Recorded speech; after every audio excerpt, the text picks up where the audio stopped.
welcome to a very special Saturday night special. Usually, I don't do Saturday shows, but today we are a little past 6 p.m. on the East Coast, even a weird time, and I am with my partner in crime, the man, the myth, the legend, Michael Vass. How are you, sir? I'm doing well. I'm happy to see everybody out there. Saturdays are not normally my day. Usually it's Sunday, but you know what? This is worth it. This is a big issue. Absolutely. And generally speaking, I take the weekend off because I'm lazy. But you don't. You keep going. I usually take the weekend off. But this time I'm not, again, because I think you're right. Something happened. Look, this topic has been popping up all over the place, the war in Israel. And to give you credit, Mike, you have bugged me to cover this for a while. Yeah. And I have been like, whatever. I've been a lot of whatevering, focusing much more on domestic issues, focusing much more on New York-centric issues. That's what I usually do. I mean, my shirt lives in New York on it. I've been focusing on that. But your point was well taken. And then when Breaking Points had this debate with regarding Iran, Israel, and Palestine with Dave Smith, Batya Sargon, Dennis Prager, and Cenk Uygur. And when I saw Cenk Uygur and Dave Smith on the same side, I was like, And then I was like, damn it, Mike's right. So now I got to do something. We had picked a day and we were going to go forward. And then we see Breaking Point coming out with this debate. And It's like really at the same time that we were going to go. Yes, literally, I had to cancel this thing and redo it. So we're here now, and we're doing a post-debate special. So I want to show. I'm not going to do the whole debate because we'll literally be here for the next 6 hours. So we're going to do a couple pieces of it and chat about it and do a little bit of post-debate special. I'm going to pop up around. It's the opening statements. And Mike, obviously, if you want to stop, and say something, let me know. I'm going to try to get through a little bit of it. Now, I'll stop it when I want to, but just yell at me if you think we should be stopping at some time. Before we even get into that. Okay, go ahead. No, go. You got something to say? Well, no, bring up the other screen. So one of the things I think is very important for people to understand, as much as we're talking about just Israel, Iran, Hezbollah, or Hamas, this isn't. My position fundamentally starts and ends with, this isn't World War III. Everyone who's telling you that this is all going to lead to World War III is incorrect. They're leading you down the wrong road, either because of politics, either because of money, or out of ignorance. And that there are huge elements in what's going on with Ukraine, Russia, what's going on with Southeast Asia, in particular China, that are all connected to this. And I would even say, and I think we'll see it in the conversation as they had the debate, everything that we're going through right now ties back to the Biden-Harris administration. It ties back to two events. One, his first day in office, he doubles the number of U.S. soldiers in Syria. Two, the absolute rout of Afghanistan. Those two things signal the dominoes that are now the consequence of what we are living through. And we'll see everything going forward from there. And I think that comes out in the debate, though most people may not necessarily see it directly. I didn't see that at all in the debate. I saw the debate being very targeted. All right. It is. You're going to teach us something today, Mike. You're going to teach us. All right. Here we go. We'll figure it out. I saw it being very targeted, but you know what? I'm ready to be wrong. No worries. Here we go. Opening statements. So thank you very much. Thank you all who are watching. By the way, which is my camera? Because I want to talk to the audience. Go ahead. I think it's. Is that it over there? Hi, everybody. He screwed his camera up the entire show. Yeah. I never told him. In the Middle East has always been the same from the beginning of Israel's creation in 1948, and that is that its neighbors do not want there to be a Jewish state in their midst. That is the entire problem. One side, as I have put it all of my life, one side wants the other side dead. And in case you were in doubt about it, October 7th should have made that clear. If you really want to have a serious moral debate, and one should. He always goes moral, right? He always goes moral. He uses almost no data the entire debate. The entire debate, he uses all moral. They hate Jews. They're evil. He uses moral the whole time. That's why he opens this way. He opens with a moral debate. Because he uses very little data. Well, that's because he is the counterpart to Cenk Uygur. Cenk is equally He's about morality. Cenk is about emotion. And it's mostly because Cenk is a progressive. And so progressives must bolster the small guy versus anyone who is larger, because progressives are small. They are a minor fraction. Yeah, but hold on. This guy does the same thing, though. He acts like no, he's everybody's going beating moral. up. Moral is an emotion. I don't Moral know. is in motion. Moral is a way of life. It's a status. Emotion is purely about emotion. He says, though, right? He doesn't say that he uses words perfectly in his opening. He doesn't say that the Arab world didn't want Israel. It didn't. That's true. He says the Arab world didn't want a Jewish state. Right. Now, he purposely says that. Yes. That state could have been a Christian state. The Arabs wouldn't have wanted it. The Arabs didn't want a state put in there, period. They didn't want a state there at all. They wanted to keep Palestine. That's what they wanted. They wanted maybe an there Arab was no or Muslim Palestine. state. Let's establish something. That's what they wanted. They wanted some form of Arab or Muslim state. If that was a Christian state, they still would have been mad. Well, not to the same degree and not in the same way. But more importantly, and this established very clear because it's an essential part, there has never been a Palestinian state. The Palestinian people have been kicked out of everywhere else in the Arab world. The Arab world does not like or want the Palestinians. They are a tool. Many people may not like that, and that is essential to this conversation. They are the rejects of the Middle East, and Israel was saddled with them, essentially. And that's part of why we have this conflict. And they are used as that tool of the Middle East against Israel because the Middle East doesn't want a Jewish state. Would they have tolerated a Christian state? Probably better than they are the Jewish state. Maybe. But you're right. No, they didn't want it, but they could tolerate it more. And that's the essence of the big problem in this. Hold on. I'm gonna pull something off right now if I could. This is coming from, if I can find it. Hold on. Let me swap this, see if it will work. If I can do it. Boom. Sure. There we go. Right there. Palestine, 1920. There was a state. It's called Palestine. I do not believe that's a correct map. It is. British Empire made a state called Palestine. Did exist. Yes, it was a British colony called Palestine. Totally existed. It was a British colony, not a state. Same thing. No, right? You tell me Syria wasn't a then you'd say okay, Gaza fine, is a state. Fine. Then there wasn't a state known as Palestine. There was a colony known as Palestine. Yeah, and there's a colony right now known as Palestine. Yes, and we got a colony called Gaza. It's the same thing. It's not a state. Gaza exists. Gaza exists. It's not a state. It's fine. Palestine existed, is all I'm saying. You're saying it didn't exist. Of course it existed. Not as a state. No. Okay, fine. You're going to make the difference. It's a very important part of this. Palestine existed, man. I'm just telling you. The Brits made it. The Brits said it's Palestine. They made a colony. It's not a state in and of itself. Same thing as Gaza is not a state in and of itself. It exists. There are Palestinian people. There is no Palestine. Never has been. All right, fine.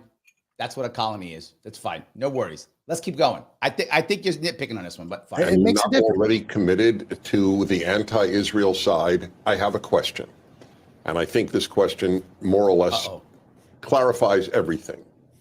If Israel announced, we are disarming and we will fight no longer. Look at that. What would happen?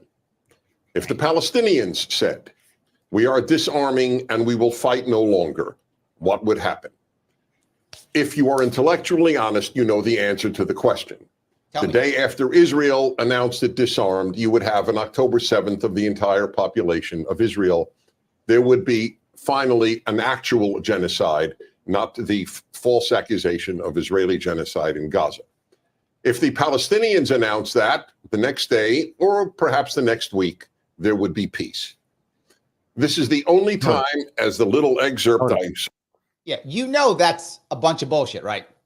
He's exaggerating. Let's be clear. Yes. He's exaggerating the point. It would not 100%. Be overnight. Mind you, if the best way towards a ceasefire right now, and I think that's the part he's trying to emphasize or come across with, he did so poorly for his own reasons. is that Because he's if you were only about moral emotion. That's all this well, guy's he's about. going moral, not emotional. Moral. Yes. His moral argument is not taking into account, well, there are hostages right now. There are Americans who were killed. There are British who have been killed, Nepalese, Thai hostages were there at a point because of Hamas, because of Iran. And if they actually want a ceasefire, then release the hostages. It is the simplest, fastest path. They could have a international support, U.S. support. The world would actually, and even Israel has said, give us the hostages, we can have a ceasefire. We will stop fighting. They will not do so, which is an essential part of all of this.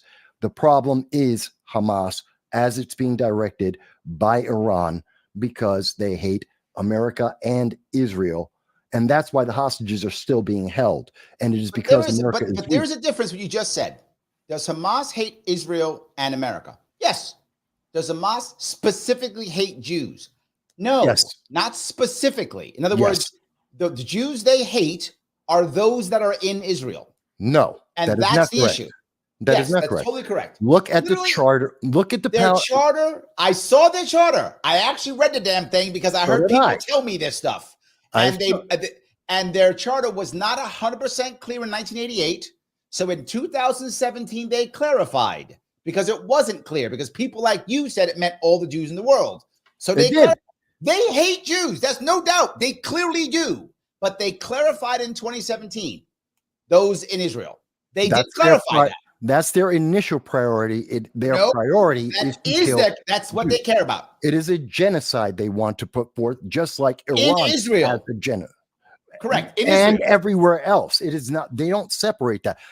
Israel is right next to them. That is their priority because they're there, and then everyone else. It has been very clear. And yes, we go back to 1988. They were clear there, but they changed the wording to enable them to get more support from the rest of the world.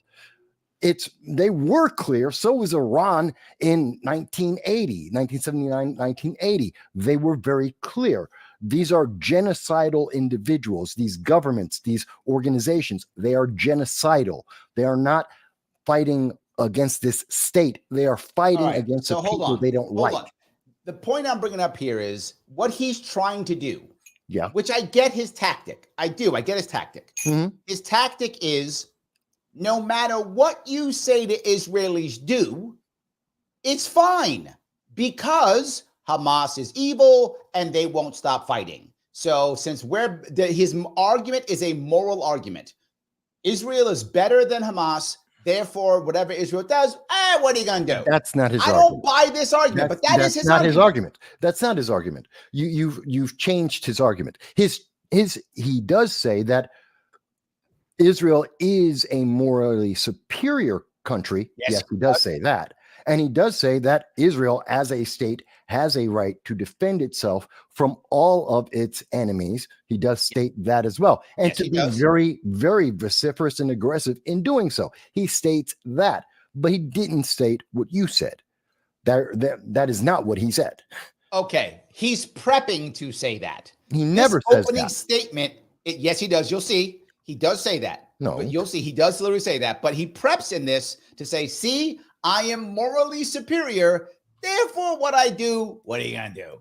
Israel is, well, he's right. Morally, Israel is a superior nation and state of government. I actually would agree with you on that in general. When it comes to how Israel, and Davex says this also, he agrees with it. Like if you're going to compare living in, Davex says it in it, and I think he's right. He says, if you're going to be an Arab in the Arab world, where would you, if you could choose where to live, where would you rather live? Israel's not a bad place to live. Pretty good. I'm agreeing with that.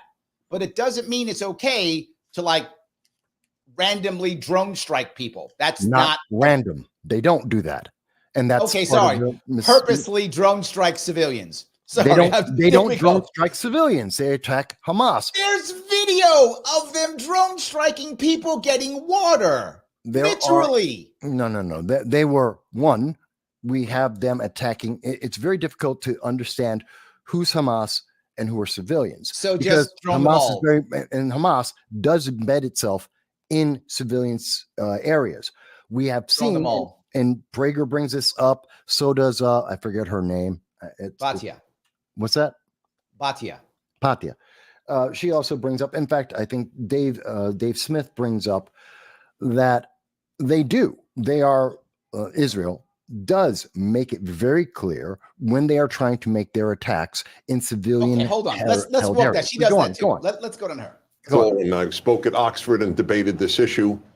This is the only case in modern history where people believe the democracy, the free state, the state with an opposition press, an opposition party, civil rights for all its citizens, including its 2 million Arab citizens, the peace-loving state, the democracy, is the aggressor, and the police state that tortures its opponents, they're the good guys.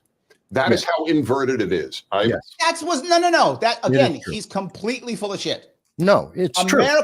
America was the bad guy when we fought in Vietnam. America was the bad guy when we fought in Afghanistan. America was the bad guy in Iraq. No, all those are not equal nor the same situation. And no, I don't. That's not what he said. Agree with he said the only time in modern history where the democracy, where the rights guys is the bad guy. No, we've been the bad guy, and we are the democracy, and we have every government in the world at some point has been the bad guy. Is he being a little bit hyperbolic here? Yes, he's being a little bit hyperbolic, but the fact is, in this case, the progressive movement has targeted, and they have been winning support through the Middle East, trying to target Israel as the bad guy in this. Let us always remember and keep in mind this current war, and it is a war, it is not anything but a war, started on October 7th when Hamas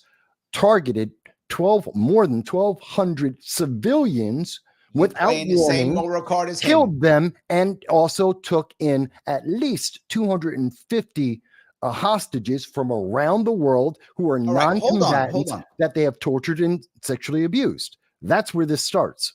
I'm not saying you're wrong. I'm saying what he said is incorrect. He's acting again like everyone just beats on Israel. Not true. He's being hyperbolic and saying that he's being hyperbolic that it's the only case that we've seen this, but he is accurate that in this specific scenario, he didn't say that. Israel's being. He's purposely setting up the entire debate for everyone to be like, "Oh, it's just Israel." That's what he's doing. It's not true. Dave is something funny. If you remember this one, it is just bad. So if they run their Hamas, if they don't run, they're well disciplined for Hamas. Yes, I know we get that quote fun. That's a good quote. Yes, that's funny. By the way, it's not very disciplined, well disciplined. Just saying, Dave, that I know well disciplined Hamas. And that, by the way, for those of you who don't know, I'm not teasing Hamas. This comes from a movie, Full Metal Jacket. Yeah. When, again, my point, we were the bad guys in Vietnam when the guy's just machine gunning people and saying, how do you, and when the reporter says, how do you know if they're VC? He says, you see those guys running? He goes, yeah, that's VC. You see those guys standing still? Yeah, that's well-disciplined VC. So he just shoots everybody. So anyway, that is my point. So thank you, Dave, for that. Yeah. All right, let me keep going. The theory as to why everything is inverted, and I believe it is because it is the one Jewish state in the world. There are 22 Arab states. There are 52 Muslim states. There are 200 states around about that number all over the world. Only one is targeted for extinction. There is no other state targeted for extinction. Okay, everyone around the world who's mad at us literally yells death to America. America is also targeted for extinction. This is not true. He's just making this up. We have said we want to get rid of Russia as a state. Well, not us, but I mean parts of our government have actually said that. We've said we want to get rid of Iran as a state. Not us specifically, but parts of our government. This is, again, absolutely not true. Right? User has been banned for another word, says Tibet. Correct. Yes. He's making this up. He's opening it up to say, see, it's all about because we're Jewish. It's all big, and it's absolutely not. Don't be wrong. A lot of people don't like Jews. I mean, anti-Semitism is real. I'm not going to say it's not real. This is not because they hate us because we're Jews, and it's only us. Lots of people hate lots of people for lots of reasons. It isn't just Israel. Am I wrong here, Mike? Tell me, isn't he exaggerating? This guy is full of it, isn't he? He's being a little bit hyperbolic. It started a debate. He's trying to set his position. Not unusual. And we see the same thing from Shank and from Dave. So it's not that extreme. By the way, something I should mention, I'm watching the comments that everyone's putting in there. I was trying to respond to Merlin, which is that Hamas is the duly elected government of the people of Palestine. There is no separation there. But it's funny, YouTube has rejected my comment. They won't let me speak. It's funny that as we're having this debate, and I'm here talking to you, and I literally said, Merlin, Hamas is the duly elected government of Palestine. YouTube said, you can't say that. Yes, of course. We're being suppressed as we try and speak on the First Amendment about issues affecting America and the world. It's amazing. Yes. So, guys, with that in mind, thank you for bringing that up. Please click the like button, because this is getting demonetized. Like, this is demonetized, right? Like, there's no way this is monetized. We haven't used bad language. It shouldn't be. You know it. You know how this works. Of course. They're absolutely going to suppress it. Of course. It's going to be suppressed and monetized. So, guys, I'm asking you, please click the button that is like. I know I bug you every time, but this is just a perfect example of it. Please do that. Click the button that is like. Share this if you can. If you happen to be watching on Twitter, please retweet this. It is important. If you want to support the channel, you can. Please become a member. Click the join button, $49 per month. You get cool stuff like this. But also, we're on Rumble right now, too. If you want to go on Rumble, you can watch on Rumble, too. More importantly, though, Mike is on Rumble all the time. Go follow Mike on Rumble at No Soundbites Allowed. Please follow him on Rumble. And he's usually doesn't do work on Saturday. He does his big work on Sunday. That's his heavy lift. Yeah. And he'll still do a heavy lift for you tomorrow. He will still do it tomorrow, heavy lift. Oh, yeah. So check him out on Rumble at No Soundbites Allowed. All right. Only the one Jewish state the size of New Jersey. See? And Jews. So that is the issue. One side wants the other side dead, and it has been true since 1948. All right, Dennis, thank you very much. Cenk, why don't we go to you, founder of the Young Turks? Go ahead. Let's see how he opens up. So first of all, we should clarify the question, because if we're saying, hey, was Israel right to go in the first place after October 7th? I say yes, but it depends on how and how long do you stay, how do you conduct affairs, etc. If we're talking about how Israel has conducted this war, whether they I don't agree on that either.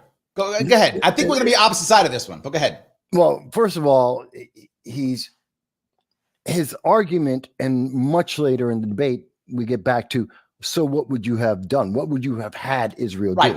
Israel did the right on October 8th. Their response was appropriate.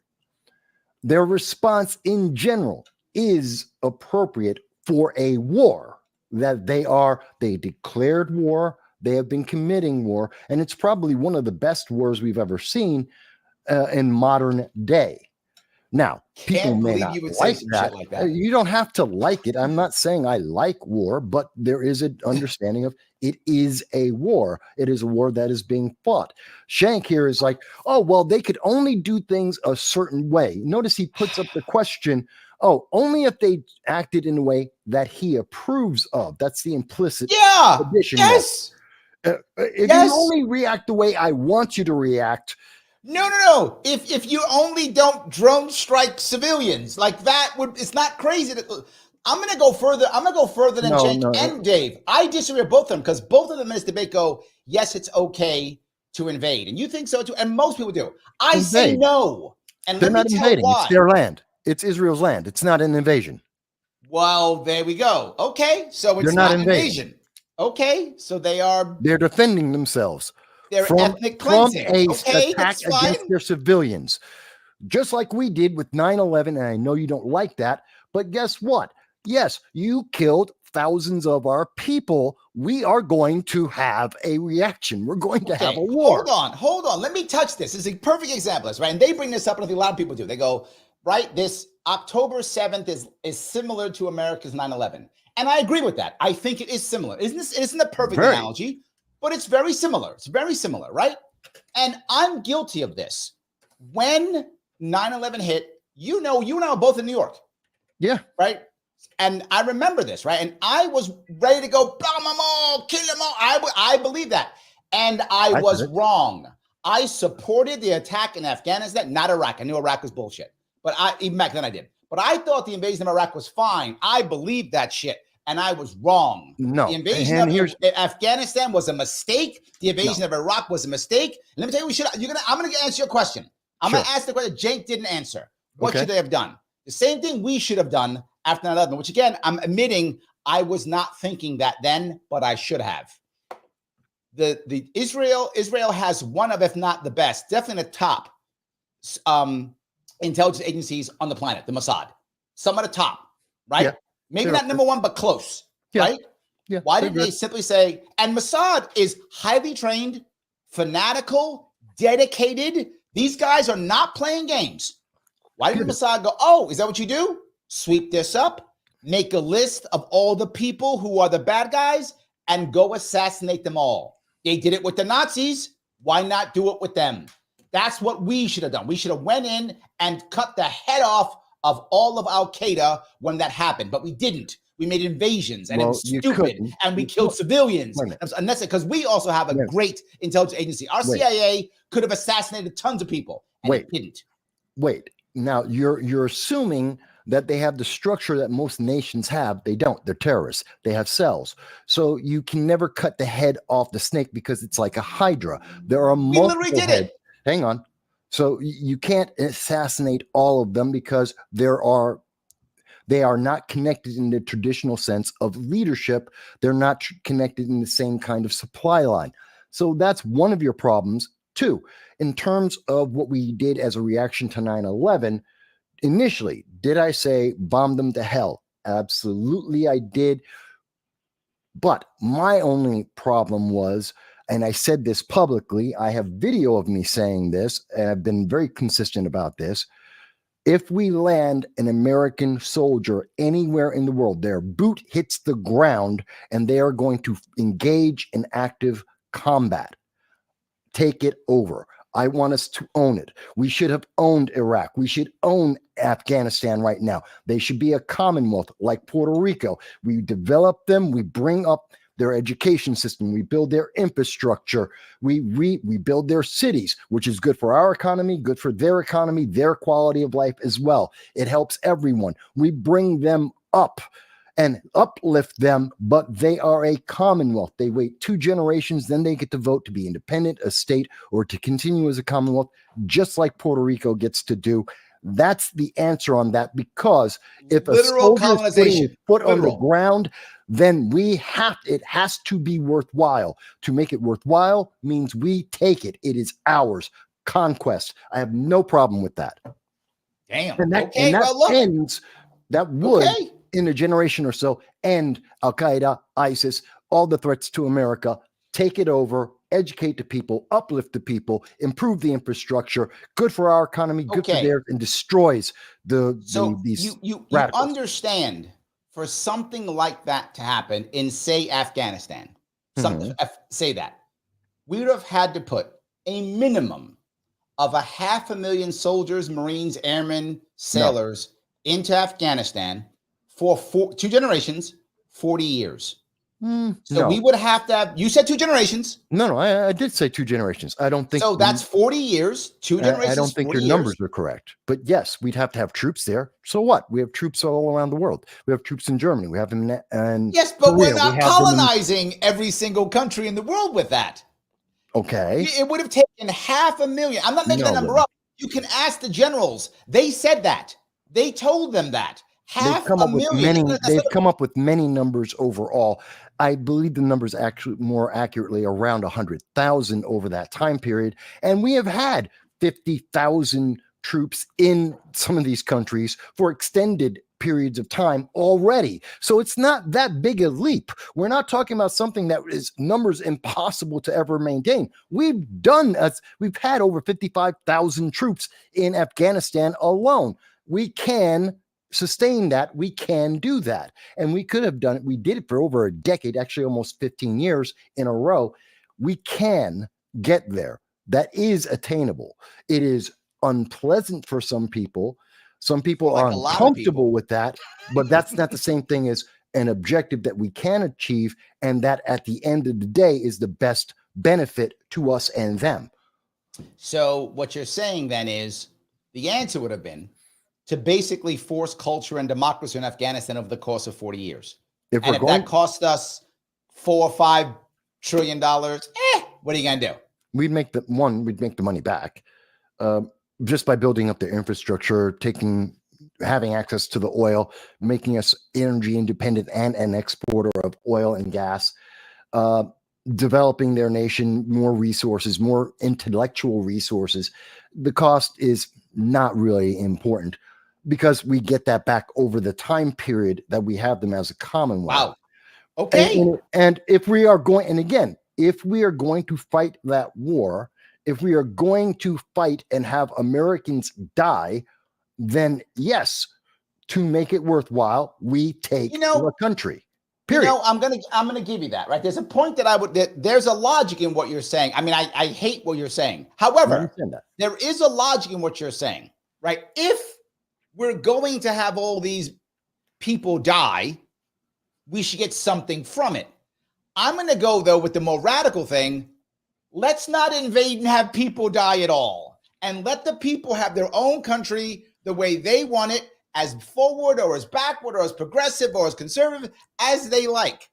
I think that's a better answer than in general, we conquering a nation for 40 years, trillions of dollars, and basically turning them into America Junior with the point of a gun.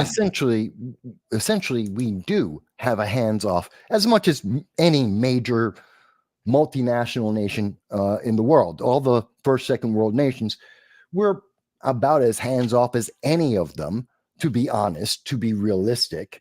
I understand it may be unpalatable to some people, but the fact is we are at the same level of hands-on, for the most part, as pretty much every other major first world nation. Does that mean, in your view, that Israel should, I don't know, since it's not an invasion, it's their country, I guess, so this civil war, in your view, it's not civil war. Then. No, it's not a civil war. It's an internal war. Isn't that a civil war? It's not a civil war. Palestinians aren't citizens. Israelis are. Palestinians are basically second-class citizens. That's a different issue. Some people have that as a problem. Fine, but they're not. If minor they were things, citizens, then it would be an internal war. That would be a civil war. This is an internal war within their territory. It's an internal war. Okay, so we're gonna twist that. Okay, so it's an internal war. These are important distinctions because it has an impact around the world. Okay, so it's an internal war. Okay, yes. So shouldn't America then, if this is an internal war, not fund internal wars? That has literally never worked well for us, ever. Well, generally, funding internal wars has not worked at all. And hold on. Yeah. If these people are not citizens or second-class citizens, to your point, whatever you want to call them, and this is actually Israeli land, in your view, shouldn't the Israelis throw them off the land and ship them to Egypt or something? Okay. So, a couple parts to that. One, generally, I would agree on the internal war, hands off. Same thing I would say about Syria. Why do American troops in the Syrian civil war, and that is a civil war, and why are we involved in fighting? Why is that not an internal war? That's not an internal war, that's a civil war. That's a civil war. Yes. Okay. So they're having a civil war. And we don't have any reason to be in Syria fighting their civil war. Agreed. Why are we in Israel then fighting their internal war? We should be there. You know what the difference is about what happened with Israel and Gaza? They killed Americans and they have Americans hostage. They instantly put us into this. So the British are instantly involved in this. The Germans, the French, even the Thais and Nepal are involved because they brought us into this. They killed our people. They have taken our people as hostage and they are torturing and they are. I hear a moral argument again. Huh? I hear a moral argument. That's not a moral. That is an obligation of our government to protect our people. They brought us into this conflict that we did not need to be involved. They killed our people. We must, as a nation, respond. It is our obligation as a government and as a people. But the Russians have killed our people in Ukraine, and the Ukrainians have killed our people in Russia. And I have a problem with that too. Yes, I'm consistent. I guess we're at war with both of them. I guess we are at war in the Ukraine. The Ukraine is with both of them. We are at war. That is a war that's going on. We are in that war. Both of them. Huh? Because there are Americans volunteering on the Russian side who the Ukrainians have killed, and there are Americans volunteering on the Ukrainian side that Russians have killed. So they've both killed Americans. I guess we're at war with both. I'm not familiar with numbers of Americans who've gone to take the side of Russia to fight against There Ukraine. aren't that many. There's much more fighting in Ukraine than there are in Russia. Yeah, I'm not both. aware of that at all. And I'm not talking about the volunteers. I'm not talking about people who volunteered to go and fight in a war, because we had Americans who volunteered to fight with China against Japan in World War II. That's a different thing. If you volunteered, then you have given up that right of protection. We're talking, wait, let me finish. So we're not talking about volunteers who gave up their right of protection because they entered a war zone specifically to fight in that war zone. That's a different thing. We're talking about civilians who did not choose to fight, that did not choose to be in a war zone, that did not know that their lives would be endangered. There is a massive difference between people who went to fight for Russia or Ukraine in that war right now versus people sitting at a concert getting killed. There is no equivalent between those two. We have an obligation to the civilians who are hostages right now, and those 34 Americans at least that have been killed by Hamas. We have an obligation to them and to make a point around the world that you can't do that to our people. I would say the same thing for the Americans abandoned by the Biden-Harris administration. 10,000 Americans in Ukraine, 15,000 Americans in the Sudan, 5,000 Americans in Afghanistan, 40,000 Americans in Haiti. I would say that in each of those cases, we have an obligation to our people to bring them home if we can. Dave has an interesting question. He says, so what Mike Vass is saying is Gaza is Israel, but Gazans are illegal aliens. Is that what you're saying? No, that is not what I'm saying. Gaza is the land of Israel. Absolutely. That is an international fact. Everyone knows that. And now we treat it with certain diplomatic benefits, but it is because it has a centralized government, but it is the land of Israel. It is. They won it by conquest. It's part of their land. But the Palestinians are not Israeli citizens of the state, the government of Israel. They have a secondary status. They have more rights than anywhere else in the Middle East. The reason why the Palestinians stay in Gaza is because they would lose most of the rights that they have in Gaza if they were to go to Egypt, Jordan, Syria, so on and so on. That's why you just made that up. That's absolutely not true. No. You literally just made that up. That's absolutely not true. No, I didn't. A whole lot of those people would go to Egypt. Egypt doesn't want them. Yes. And because Egypt it's not because they want to stay in Gaza. It's because Egypt won't take them. And they'll have plenty of rights in Egypt. They're all Muslims. They'll be fine. No, they won't. No, they won't. Egypt. No, they will not. Again, the Palestinians been kicked out of everywhere in the Middle East because no one wants to give them rights. Yes. And no one wants them as refugees because if they were refugees, they'd have to give them rights. They don't want them to have any. So no, they get more rights and they are getting more benefits. Believe it or not, people don't like to acknowledge this, but it is a fact. And even the panel acknowledge that, yes, they get more rights under Israel than anywhere else in the Middle East. That's one of the reasons why the Palestinian people stay in Gaza, because they get more there than anywhere else in the Middle East. Because they should be lucky to be in Gaza. Huh? They should be lucky to be in Gaza. I didn't say they'd be lucky. I'm saying that's the best case scenario for them at this moment. Could it be better? Get rid of Hamas and it could probably be better. But they have Hamas. That's who they elected. Terrorists. So they have a problem. That's on them. That's their choice. These are consequences of the choice. Let's go on with the panel a bit. Someone's asking me, does the panel still be in there? That's a hard no. It's not even close. It's been absolutely atrocious what they've done. And not only has it killed over 33,000 Palestinians, with probably a lot more than that inside the rubble, 76,000 wounded, 1.1 million people starving. If you think that that is good for Israel, I think that you ought to have a sanity check. So not only is it devastating for the Palestinians, potentially devastating for the world, as Netanyahu now agitates for a broader war with Iran engulfing the entire Middle East, which will be catastrophic for America and the world. But for Israel itself, if you want a safe haven for Jews, you must stop the occupation. 75 long, brutal years.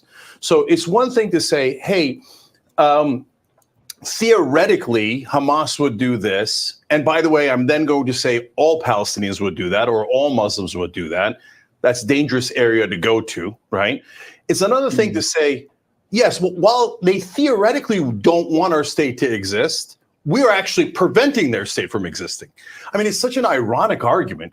Hey, we prevented their state for 75 long years. We prevented them from having freedom for 75 long years. We brutalized them in every possible way. We humiliated them in every possible way. Number one, So this is part of his emotional, and he's basically the counterpart to Prager. This is and Prager went with a moral superiority. He's going with an emotional plea. He's going with the emotional plea. He's going moral too. No, it's emotional. I don't think it's moral. Because you don't like it, it's emotional. No, I don't think he's made a moral statement. Yes, he is. Other than the only statement, he's the saying only that thing Israel is brutalizing. He's saying Israel's mean and brutalizes. What he's saying.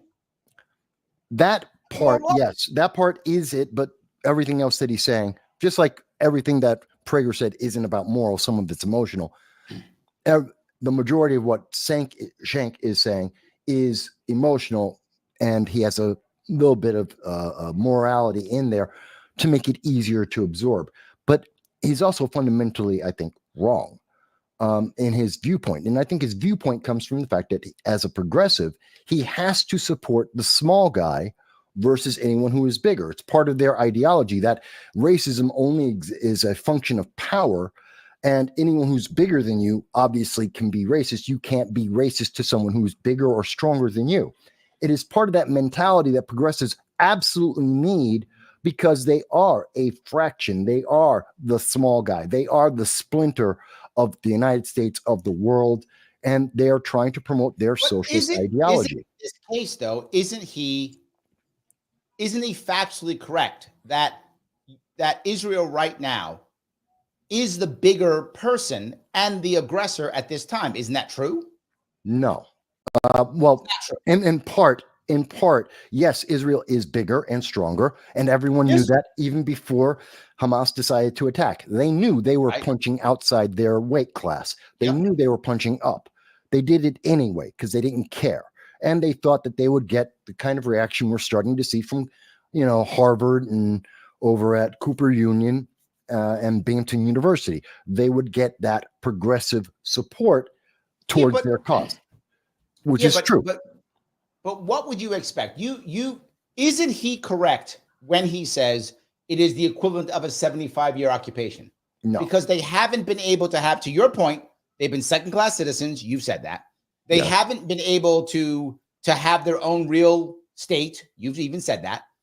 The rest of the countries don't want them, right? Egypt doesn't want them. Syria doesn't want them. Right. Nobody else wants them, right? So don't they have to solve this problem somehow? Isn't Cenk right when he says, Israel, you've got to solve this problem? If this is Israeli land, as you would say, don't they have to solve this problem? Well, one, they have been trying to solve this problem for decades upon decades. This isn't like they have all power. What are you talking about? Wait a minute. No, they don't. Because it takes two to make it. This is why the whole two-state theory doesn't work. Because you don't have two equal parties that are saying we want peace at the same time in the same way. They don't. What you're seeing is Israel has offered, whether fully or partially, there's a lot of people who say, well, they weren't being serious. They have made the offers and they have tried to make peace several times, as noted even in this discussion, that Egypt, they made peace with Egypt. It has worked because they had an equal partner who was not stating in its documentation, in its conversations internationally, in its actions and its declarations that they want to genocide the other one. You can't have a two-state solution when one says, I'm going to genocide you, and that will be the only end. Yes. However, there's an exception here too, though. In the case of Egypt, Israel gave land back. They get the Sinai back. They gave land to Egypt to make that deal. They didn't just go, let's have peace. They went, we've occupied the Sinai. You want peace? Why did they occupy the Sinai? Because they won a war. Because they were attacked, they had a war, and they won. And they gave the land back for peace. Yes. And they gave it back for peace and they trusted that Egypt did not run around screaming and put into its constitution, its charter, its existence, saying, we must genocide your existence and we will never stop until you are eliminated from the face of the earth. That's not what Egypt said. But what you just said is they were able. So what if Israel was to just say, okay. No, it starts with, let me clarify. The way this starts is the people of Palestine need to get removed. They have an elected government, elect a new government that is not Hamas, a terrorist organization. And in that new government, which rejects Hamas and terrorism and destroys or absolutely distances itself from the concept of genocide. And then you can have that conversation with Israel, as Israel has said they are willing to do, to say, hey, as equals who want to have peace, let's have that negotiation. Let's have that conversation. You can't have that conversation when a terrorist is saying, I'm going to genocide you. And I will, even Hamas on October 10th said to the world, and I know this has been minimized across the world in most of the major newspapers, but you can find this in internationally credible newspapers, including Al Jazeera, that Hamas said that they will continue to have this fight October 7th until Israel no longer exists, that they will never stop. You cannot have a two-state solution with that. You cannot. Okay. Yes, to everything you just said. Yes. But you just told me this is actually Israeli land. You told me. Yes. You just told me that this is Israel. Yes. Israel is more powerful. Yes. Just because. So if an 8-year-old child comes to me and says, I'm gonna take your apartment, I'm gonna take your house, and they hurt me. I mean, the 8-year-old kid punches me in the groin, and it really hurts, and he drops. No. And I really hurt badly. That is a silly example that you're putting there. We're not talking about an 8-year-old. We're talking about nations. We're talking about governmental organizations. We're talking about thousands. We're talking about military with thousands of people. No, we're not. The difference of an 8-year-old and an adult. Hamas has zero chance of taking over Israel.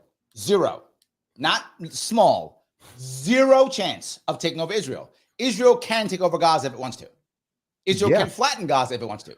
If they wanted to genocide them, they'd already be done. Big of a deal. It is that massive difference. Hamas will never. No, it isn't. If they want to arm every Palestinian, they can do it. No, it's not, because terrorist organizations, just like that's the same equivalence of, well, we should have won in Vietnam, we should have won in Afghanistan, we should win in Iraq. That's not the case, because we're looking at terrorists with cells. They don't fight as nations do. They fight against civilians. I know you just said it was armies, and I said it wasn't armies. What? That's my point. It's not armies. That's my point. It's not armies. It's one army. No, they have an army. And a bunch of cells. The tactics of that army is terrorism. That's the problem. It's not like we're going to be able to have a hands-on fight. To use your example, it's more like that you have someone who's 18 and untrained versus a 30-year-old military vet and his two buddies. The 18-year-old by himself, who's untrained, unexercised, decides to pick a fight with 3 Navy SEALs. He's going to get his ass kicked. Yes, but hold on. But let's touch that. Let's touch that piece. Hold on. Let's touch that. I'll use your analogy. I got 3 combat vet Navy SEALs. Yeah. And some punk out of high school who's overweight, untrained, and not in shape. Yeah. And he goes, hey, you chumps, I'm going to kick your butt, whatever. Should they beat him into the hospital? No, they should but not at the same do time, that. And if they did, we would look at them as, what are you doing? Why did you put this kid in the hospital? Well, yes, unless that same fat, untrained kid took a knife and stabbed one of the Navy SEALs in his back.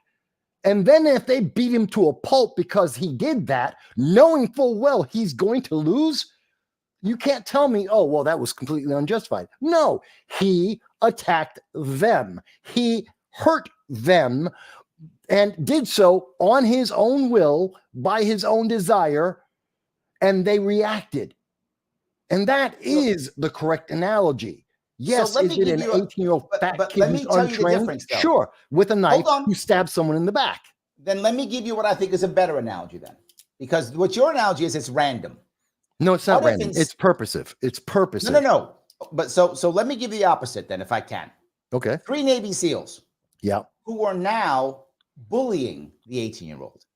They are now telling him that he can't go to the bathroom in a bar or wherever they are, in a restaurant. They can't go. Yeah. You can't go to the bathroom. And they physically stop him from going to the bathroom. And then when he goes, I got to piss, they go, piss on yourself then. And he does. He literally has pissed himself because these 3 Marines won't do it. These 3 Navy SEAls will not let him. Then they shove him here or there, and he has to push by, and they push him back. And he has to push by and push him back. Then he's like, I got to go home. I have things to do. I have a family. I have stuff to do. I've got a job to go to. You can't go to your job. You can't go. You can't go eat. You can't go to bed. You can't go to a job. Then he stabs one of them to get out. Then they beat him to a pulp. That's the difference. I understand. That's the difference. I understand that. And this is where your analogy starts breaking down. And most analogies about this, and this is why we can't use analogies. We have to, or examples, we have to look at the reality. It starts breaking down because a lot of the factors you're talking about, and everyone wants to go, well, what about if we go back 10 years, we go back 50 years, we go back 1,000 years? There's always something to go back to. There's always who's to blame, blah, blah, which is why I normally don't go back, because we have to deal with the world as it is. We can't change the past. It's part of the problem. In this debate, hold on. In this debate, they go to 48. Just so you're aware. And my problem with this debate, and Dave Smith in particular, his position on this seems to always be pointing backwards in time as if we could fix the past. We can't. We can acknowledge the past, but we have to deal with the current. And we start now moving forward. We can't go backwards. And as many of these problems that exist on both sides, that come from Hezbollah, that come from Iran, that come from Israel, all of the problems that they all have with each other that have existed for thousands of years, we can't fix. We can fix going forward, which is again why I say first step, you want to see the first 2 steps, give back all the hostages, get rid of Hamas as your government. Now we have somewhere to start with. We have a stage, a platform, a stable foundation to work off of. But they won't do that. Let's get the other 2 to talk. I can't believe they're fighting back. Are you serious? We'll talk a lot about this in the debate. But so would people have been surprised if Jews fought back against the Germans during World War II? Would that have been terrorism? Is that what it would have been? That's outrageous to say that. Of course, Jews should have been able to fight back against the Germans. Any occupied people should be able to fight back. We can go to Armenians fighting back against the Ottoman Empire. Okay, so those are my original people. I'm Turkish descent. And if you said, well, the Armenians, how dare they? They should have loved the Turks. And they should have said the Turks are the greatest people on earth. And they should have been occupied and accepted their occupation. I can't believe they fought back. And you know what? When the Turks moved them and killed them, they were just defending themselves. They have a right to defend themselves. Guys, if you're in that camp, I don't think you understand how biased you sound and how it does not sound to anyone outside of your camp that you're in a rational world. So if you want Israel to be safe, you must end the occupation. It is not optional. So is the goal here to say, as Netanyahu is clearly saying now, he's saying, I do not want a 2-state solution. Permanent occupation means permanent war, permanent terrorism, and a disaster for Israel, let alone the Palestinians. Cenk is wrong. He is wrong. He knows he is wrong. He's 100% correct. He's making a false. So correct. You can't. Again, the answer always comes down to you cannot have a 2-state solution when one side says, I will fight and continue to fight until you are genocided. You cannot have a 2-state solution like that. And I've seen, and throughout the debate, ask the Austro-Hungarian Empire how that works out. Okay. It doesn't. Ask how any of these places work out. It doesn't. You cannot have empire. wait a minute. They tried The this. price for empire is terrorism. That's the Wait a price minute. for empire. Wait a minute. They've tried a couple times in this debate, and I think it's Schenck was the one saying it each time, talking about France versus Germany in particular. That was one of the examples that they wanted to use. But well, look, they're right neck. No, matter of fact, it was Dave who says this almost at the end. He says, well, there's France versus Germany, and that's just a two-state solution. They weren't trying to genocide each other. They did not at any point. The Irish versus the English, British, same thing. Dave Smith uses both of them as examples and said, see, but they can come to peace. First of all, they all were fighting for about 500 years, each of these continuously up until the last roughly 50 years. So, we still got, if that's the case, then we still have. But we got to go back to what Jake said, though. You just told me don't go back in the future 100,000 years. I'm getting to my point. I'm getting to my point. I'm not going backwards in time. I'm pointing out the deficiency in their argument. And this is the argument. Well, because you have the two nations together and they don't like each other, that they can have peace. First of all, we're talking about one of the factors in them getting to a peaceful or relatively peaceful state is that they have been at it for at least half a millennium, if not a millennium of fighting. The second thing that's also very, very critical in this is that they're not saying that the only way I win is to genocide the other person. France never said that to Germany. Germany didn't say that to France. Ireland and the British Isles never said that about each other. They didn't say, I have to eliminate your existence. The Brits kind of did say that. Even no, Dave they said says convert. That. The British definitely wanted to genocide the Brits Catholics. said convert and take our rule. They didn't say we have to eliminate you. They said, well, fall in line and convert. Not the same thing. Kind of the same. It's not the same. You can convert without dying. I'm not saying that the Irish were right or wrong. We're not putting that up there. The win condition, the peace condition wasn't based on the elimination of a group of people. In what we're looking at with Gaza and Israel and the Middle East, which is the second of 3 regional wars, is the elimination of a group of people based on feelings.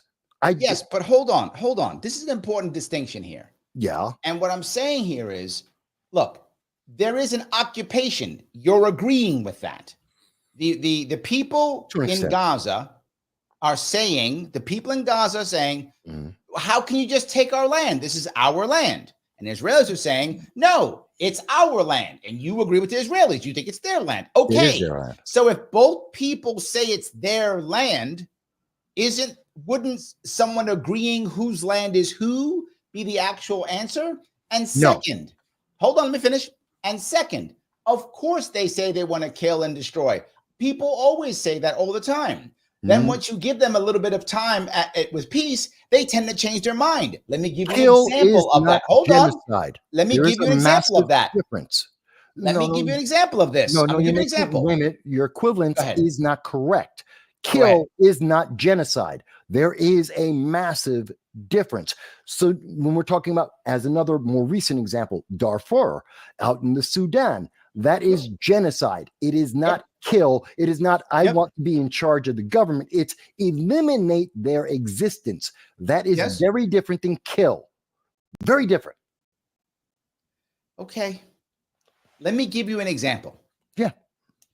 Ireland, Northern Ireland. Yeah. Right? The British went there. Yeah. And many of the Irish saw that as literally occupation. Yes. So they fought for decades. But more now, than just a few decades. Yeah. More than that. Yes. But now there's relative peace. Don't get me wrong, there's still fights back and forth, but there's relative peace. And to Dave's point, they were trying to make everybody who was a Catholic physically leave Northern Ireland or kill them or breed them out or whatever was the rule of the day. Maybe it wasn't a shoot them genocide, but it was an attempt at a genocide. It clearly didn't work because there's tons of Catholics in Northern Ireland, but clearly the British wanted to get rid of all of them, either through breeding, either through killing, throwing them out, through whatever was the way they wanted. But now they're not fighting. No, because the win condition for England in that case wasn't to genocide those people and have them gone from the land. It was for them to convert and to obey, to bend the knee to the king, to the United Kingdom, and to convert. Some of them wanted the religious conversion as well. Those were the victory conditions.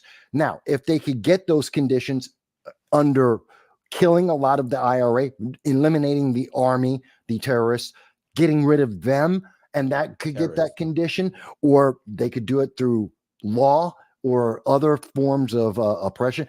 Absolutely. They were willing to do whatever part it took, but they were not. And again, the key is the goal and the end point wasn't eliminate their existence. That is genocide. What I'm going to say here is, if this was 1776, you'd be wearing a red coat. No, that's what I'm saying. No, you'd be wearing a red coat right now.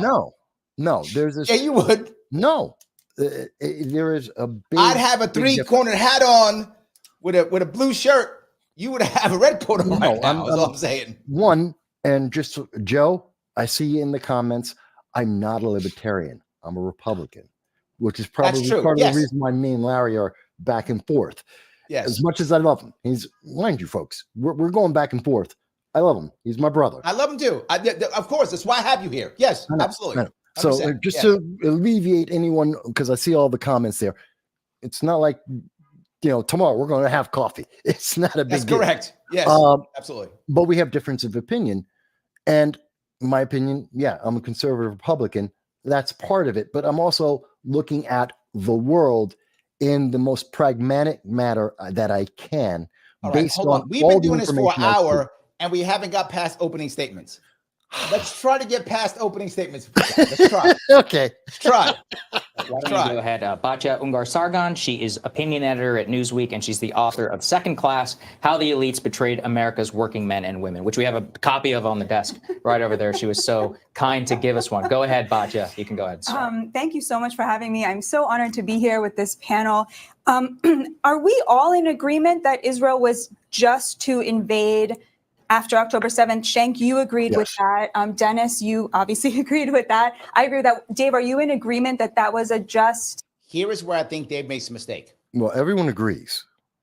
And I think Dave made a mistake here, right? Okay. A libertarian should not have agreed to that. I don't agree to it. Okay. I don't. I told you what I think. I think that was, you're not automatically okay to invade because someone attacks you. You're not automatically to bomb someone. You're not automatically. That's not automatic in my view. It depends on how it works and what happens. And Dave, he bounced a little bit, but you can see he kind of hedges. Remember, the first action by Israel wasn't to, one, they can't invade. It's their own land. But two, the first action wasn't, let me bomb the hell out of all of Gaza and kill all the Gazans. Well, they had to get some bombs first. Then they did. And they were starting to go after Hamas, smaller groups, and they were going and expanding as they went. So the initial reaction, which is why I think she's asking about, is I think everyone agrees on that. I think everyone agrees that at least the first week or so, no one had a complaint. It's the expansion after that, the expansion of the effort to get rid of Hamas, which I think is still a good, valid thing, and some don't, which would be Dave. Right. I would say, like Cenk, it depends on what you mean by what invasion. followed. Sure. But the initial invasion itself, you could see that from a just point that there that would have been justified based on October 7th, based on had they conducted themselves. There was a way that Israel could have conducted itself that you would have felt comfortable with that as a reaction to October 7th. Is that accurate? Well, I mean, look, if you're spending your opening asking me a question, it's a fairly complex question, but I would certainly say that Israel was more than justified in pursuing and killing anybody who was involved in October. There we go. Why don't we cut the questions there, kids? And that's my point. He's saying what I'm saying. This is a Mossad action. That's what he's saying. Continue with your opening statement. We'll get to Well, that. I think that's very important because then we can narrow the scope of the debate. It doesn't have to be about whether the war is just, but whether Israel's And this is brilliant by her too. Both of the guys on this side opened very well. They opened with the moral high ground immediately, which was well done. And that's why I would have shut it right down. I would have not allowed that in debate.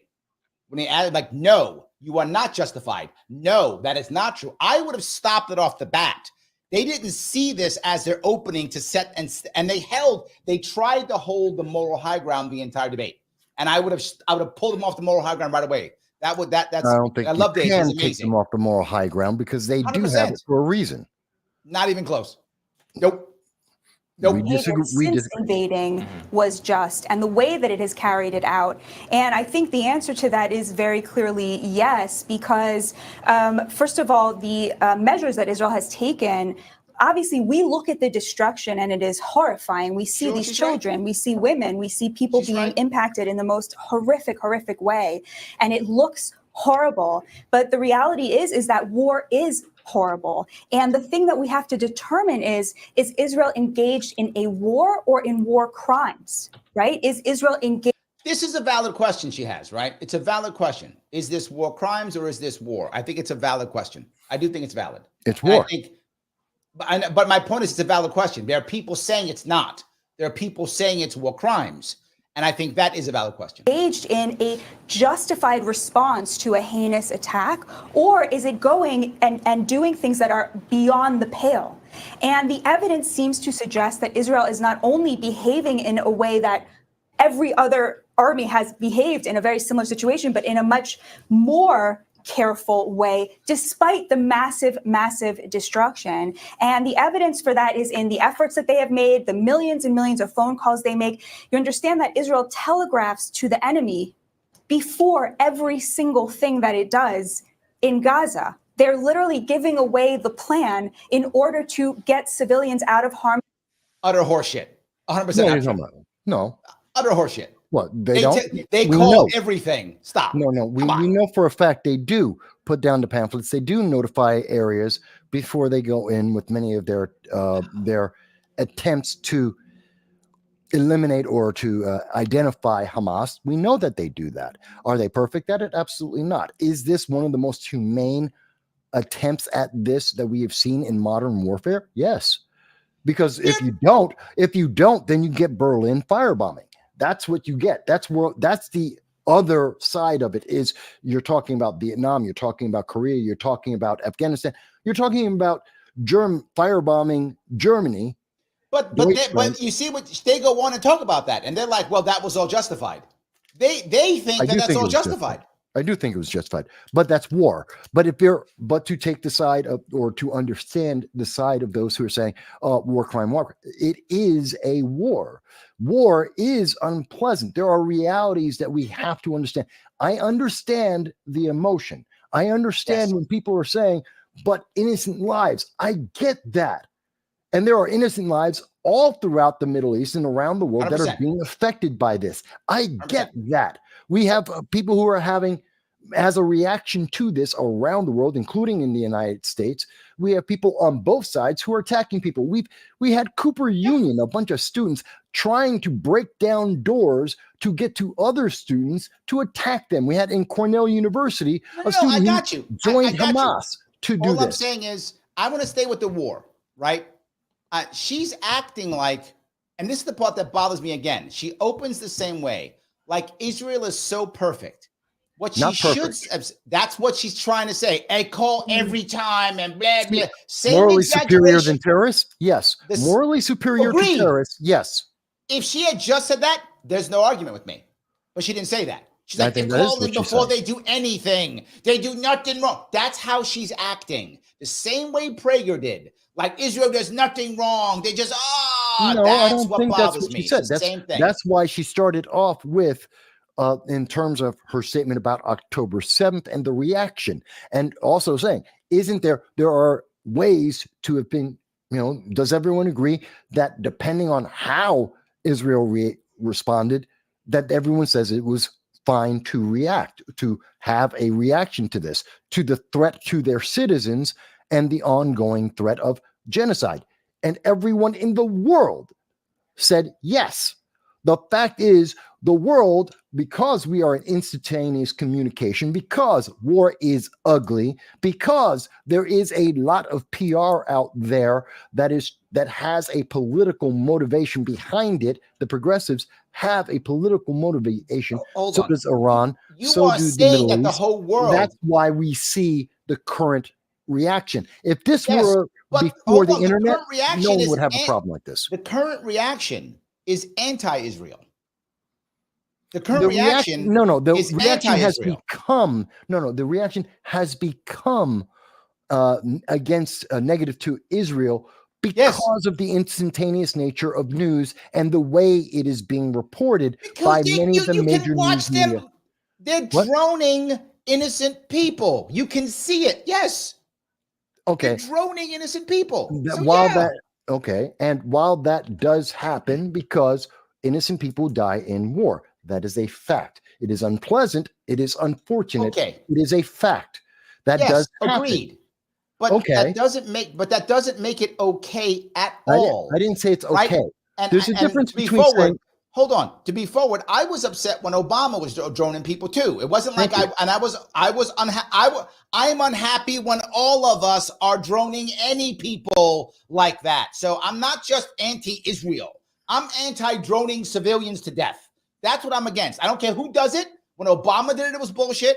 When the Jews do it, it's bullshit. When the Muslims go across and kill people, innocent people in a music fair? Music fair, it's bullshit. It's all bullshit. Agreed. But she's trying to make it as if when the Jews do it, it's okay. That's my problem. It's never okay. It doesn't matter if it's Israel's or not. Wait a minute.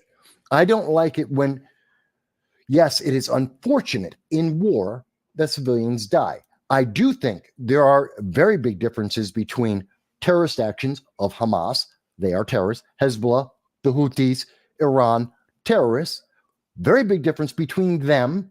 There's another level of difference with Barack Obama unilaterally changing the classification of American citizens overseas so he can 100%. Bomb them with drones, and that happened in Yemen as well. So that's another category, which I have a problem with. And then there's war. And there are actions in war, which is yet another category. They're not the same. And but wouldn't Barack Obama, in his defense, again, I would disagree with this, but wouldn't Barack Obama use the same defense? It's war, Mike. Wouldn't he tell you that? It's war. That would be his defense, the same as your defense. No, it isn't. It isn't the same because Israel has declared war. They do have defined victory conditions. They do have a defined enemy. What's their victory conditions? Oh, remove Hamas. Remove the government of Hamas from Gaza to get them to be disarmed and no longer a threat to the people, so they have a government. Which can be achieved with minimal death if the people of Palestine were to remove their Hamas as a government, to kick them out of positions of power, and to then release the hostages and then negotiate. That can happen with minimal, not to say it would have none, minimal loss of life. It can be done. Those are the victory conditions that Israel wants. That's not what they're getting. And you didn't have that. Obama didn't do that. Obama didn't get what he wanted either. I'm just bomb people. He went and bombed American citizens without having them convicted and weddings, of a crime. And innocent weddings too. Obama bombed lots of people that had nothing to do with anything. Yes. But I tend to prioritize Americans in these situations where Americans exist. I prioritize them, but they're all important. But I do prioritize them. And that's a major factor in this. Obama was targeting American citizens who were not convicted of crimes, who only had accusations, was not investigated, did not get due process, and bombed them and killed. They call it, whenever you hear the word collateral, that means civilians every time. Yes. And he was killing civilians. So again, I have a problem. I am equating what Obama did with the very similar to what Hamas has done. But you won't make it equivalent to what the Israelis are doing. No. Why not? It's the same thing. Why won't you do that? It's the same thing. It's not the same thing. When Israelis drone innocent people. No. They're not targeting. Here's the difference. When Americans do it, it's wrong. Hang on. Let me be very clear. When Obama targeted, he was targeting civilians purposefully. Hamas targets civilians purposefully. Israel is call it collateral, call it incidental, call it what you want. They're not targeting the civilians. They're targeting Hamas. They're targeting Hamas strongholds. And in that process, they are also Are you not civilians. watching the videos? Mind you, there are atrocities that have happened where civilians have been pure, absolute, no question civilians have been targeted and killed. Yes. And those are war crimes when that happened. But to say those incidents are the same thing as the whole thing, it's not. Huh? By Israelis? Or is what? Well, so when Israelis do target innocent civilians, that's also a war crime, just like it was for Barack Obama, just like it was for Hamas, or no? Yes, and to give you an example of that, I think it's not the ID. When the IDF, those soldiers in the IDF targeted the chef, the cooking group, and they killed them, which was something that they had the intelligence. They knew they were civilians. They had no reasonable understanding of threat from these individuals, and they killed them. That is a war crime. Those individuals who committed that war crime should be punished accordingly.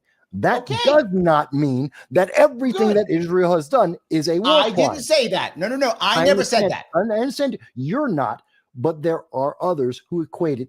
People like Cenk Uygur who will wrap it in, and so therefore the whole thing must be a war crime. No, that action, those individual actions within the war. You can have war crimes in a war, but that doesn't make the war a war crime. I'll buy it. All right, let's get some more. Way. Now, can more be done? More can always be done. But have they gone further than any army in human history? The answer is yes. The number 33,000.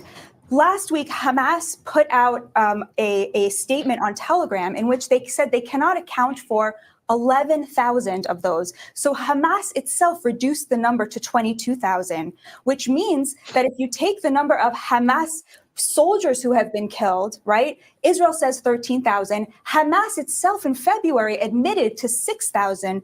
We're talking about a ratio of combatants to non-combatants that, again, simply has not been seen in urban warfare. All of these things, I think, come together to suggest that despite the enormous devastation, and I'm with you on that emotionally, we have to analyze this objectively and conclude that if you are saying 33,000 as the number of dead, you are mourning the butchers. And I think that's shameful. I think it's really important that people who are mourning the civilians make sure that they are careful, that they are not mourning exactly what we all have agreed on, which is that the butchers, Israel had every right not to. This is brilliant opening. And Anthony says, this is just the best debate about opening systems I've ever seen. Thank you, Anthony. I appreciate that, brother. That's what I comment, Anthony, and I loved it. I told him. That's brilliant.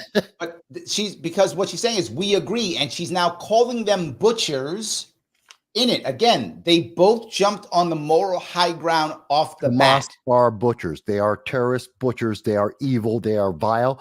They should be removed, along with Hezbollah and the Houthis, the IRGC.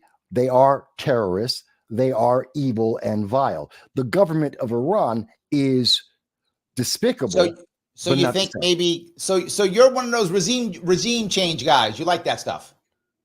Would I like to see Iran, the Ayatollah and Raisi, the president of Iran, removed? Absolutely. Would I like to see Hezbollah removed from Gaza and in terms of governing of Gaza? Absolutely. And do I think that if these extremist, radical, vile individuals were to be removed, that we would see more stability and peace in the world, especially in the Middle East, even relatively compared to the Middle East? Yeah, absolutely. So, I heard that before, but that's never actually worked, has it? What do you mean? Yeah, it has. Where? What do you mean? Egypt? Egypt? Egypt's a great example. They've had extremist leaders. They've changed over. But we didn't invade Egypt and get rid of their guy. Okay, so in other words, regime change wars have. I didn't say regime. I didn't wait a minute. I didn't say regime change wars. You asked me, do I want to see regime change? Yes, regime change. Okay, then maybe that's my mistake. Then I assumed, since we're having an internal war, as you said, that you're okay with regime change wars. I am not. I am not. Depends. I mean, the Nazis, 1940s. Was that a regime Everyone change? goes back to yes. it's the emperor of Japan was a regime change. So again, depends. There's circumstances there. But if you're saying just blatantly in general, no. In general, no, I don't agree. Goes back to World War II. Godwin's law is alive and well. For those who don't know, Godwin's just every law. Right, but a moral right and a moral obligation to kill them. Got it. Thank you. Moral obligation to kill you them. Can go ahead. Well done. Comedian, and he's host of the Part of the Problem podcast. Go ahead, Dave. Sure. On, Dave. Well, since we have a short opening here, I think I'll just respond to a couple things that I've heard you guys say so far. So one of the things that I notice almost in every war is that it kind of drives people down to this most base collectivist understanding of what's going on here. You know, this side is bad, this side is good, and no one really sees the nuance that there are individuals involved. So, for example, in the war between Ukraine and Russia, you see people who have the Ukrainian flag in their Twitter bio, and they celebrate when there's a Russian defeat, never really considering the fact that many of these Russian young boys were conscripted into this army and that they're victims too. And, you know, when Mr. Prager says one side wants peace and the other side wants to kill all of these people, it's a very convenient collectivist way to look at things. No. Reality. Stop. So one, Hamas does have an army, and we're talking about armies, but more importantly, he's about to get into something I think is going to be very important for people to pay attention to. Because he's about to make this analogy, this allegation. He's looking at the difference between individuals in society and a society of individuals. And his point is that we are talking about societies of individuals. That's not what we have in the world. That's not the reality. That's the ideal. That's a libertarian ideal, and it is an ideal for many people around the world. The reality is we have individuals in nations. We don't have a society of individuals. We have individuals in a society. Big difference. And he's not making that distinction. In fact, he's going on the idealistic point of view, which doesn't work because it's not real. It actually does. It's not the real. Most important piece, because he sees the moral argument they've made. He's now trying to break it down. He recognized what they were doing. Okay, he's trying to break it, but his answer is idealism, not realism. He's going with the ideological, and there is a real moral argument that can be made about Israel having a higher, better. They are morally superior to the terrorists that they are fighting against. But his point is there are people in each side that actually don't want war. There are people everywhere in the world. That's his entire point. No, but that's his entire point. Is there are people on both sides who do want war and want to kill the other, and there are people on both sides that don't. There are people in Israel who want to genocide all of the Gazans. I'm not questioning that there aren't pacifists or people with reasons, valid reasons, on why they want peace. I understand that. That's not the issue. The fact is that a government, Hamas, attacked a government and individuals in that government, Israel. That is a fact. It is not about, we're not talking about the farmer over here or the handyman over there. This is, when we are talking about wars, when we are talking about conflicts, when we're talking about geopolitics, we're not talking about Bob and Betty down the block. We're talking about those government. Are the ones who are affected by it, though. I'm not Bob saying they're not affected by it. They're going to send their kid to war to die, and Bob and Betty, they get bombed if someone bombs them. So the individuals do matter. I'm not saying they don't matter. I'm saying we can't have an idealistic view about it.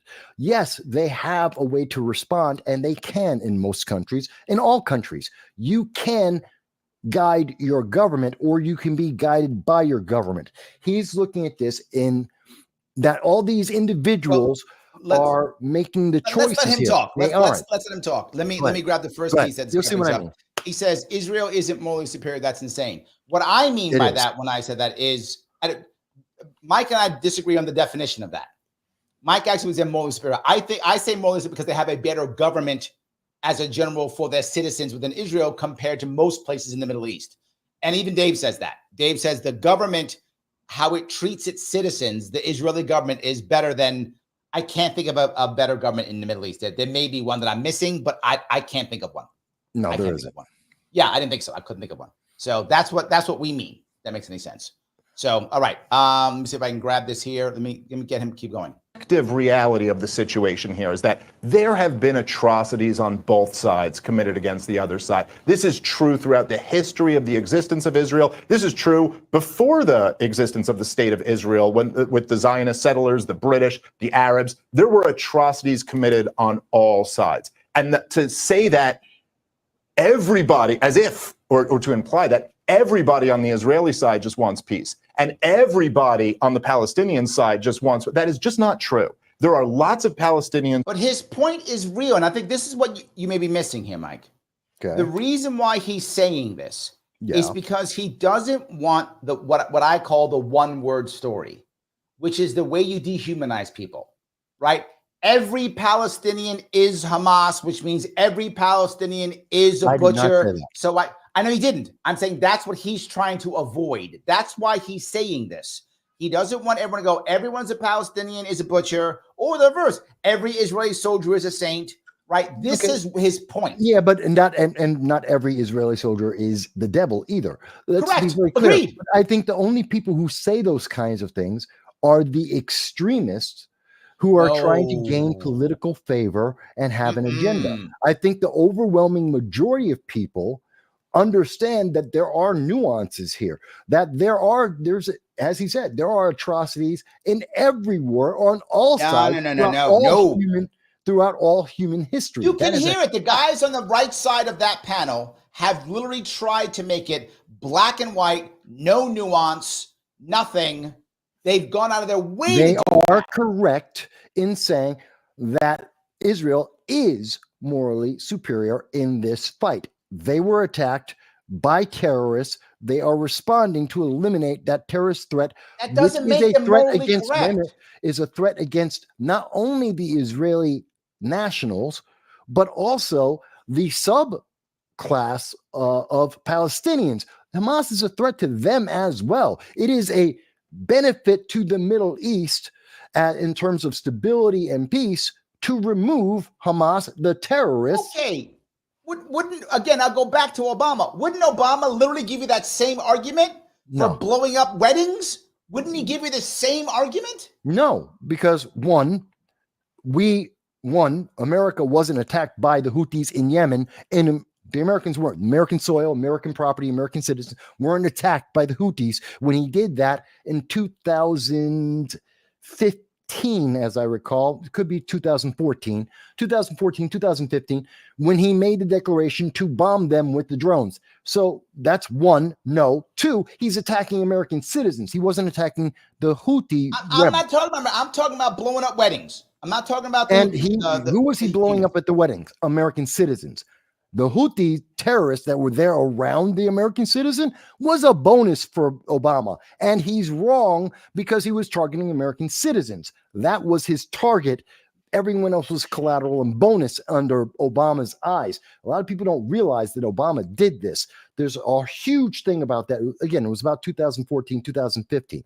Massive issue, big problem, totally violated the Constitution and the powers of the presidency. So there is a massive difference between, we're talking about not just the terrorists, but who's in the terrorists and who he's targeting. Obama was targeting Americans.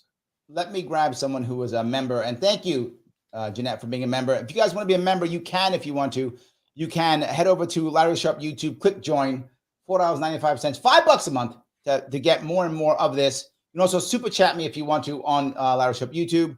If you're watching on Twitter, please retweet this. And always, please click that like button. It does matter. Every little button that is a like, please do that. And follow Mike. He's going to be doing some heavy lifting tomorrow. Sunday is his day. He does at least 3 hours, sometimes more. So follow him on Rumble at No Sound Bites Allowed. Jeanette says, not much is humane regarding war. Good point. Who really funds these endless wars? Can't even begin with that. Can humanity be humane? Sophistry. Who funds all this war or any? We're lost. Boomerang. And I guess there's lack of justice. I think she has a valid point here, right? And I think her point, and if I read it right, and you tell me if I'm wrong on this one, Mike, I think her point is we're sitting here talking about stuff and these people are dying, but there's some bankers someplace and some politicians someplace making a whole lot of money off of this fight and this battle and this back and forth. And they probably don't care who the hell wins. The people on the street obviously care. The people who are there obviously care. But some banker sitting in some spot, he might not care who wins. Am I wrong? Well, yes and no. Let me debunk the bigger statement that is often used. That, all wars are because of the military-industrial complex. And by the way, Gene, thank you for commenting. I'm loving all the comments, by the way, folks. Even the ones who are attacking me saying, Mike, I don't know what I'm talking about. Love you guys too. But Gene, one of the things to understand is the limit of the military-industrial complex in these geopolitical, and there are multiple geopolitical hotbeds that are going on right now.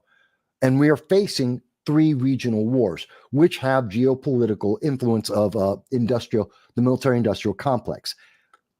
But understand, the military-industrial complex makes their money, and their goal is preparation for war, constant fear of war, not war itself.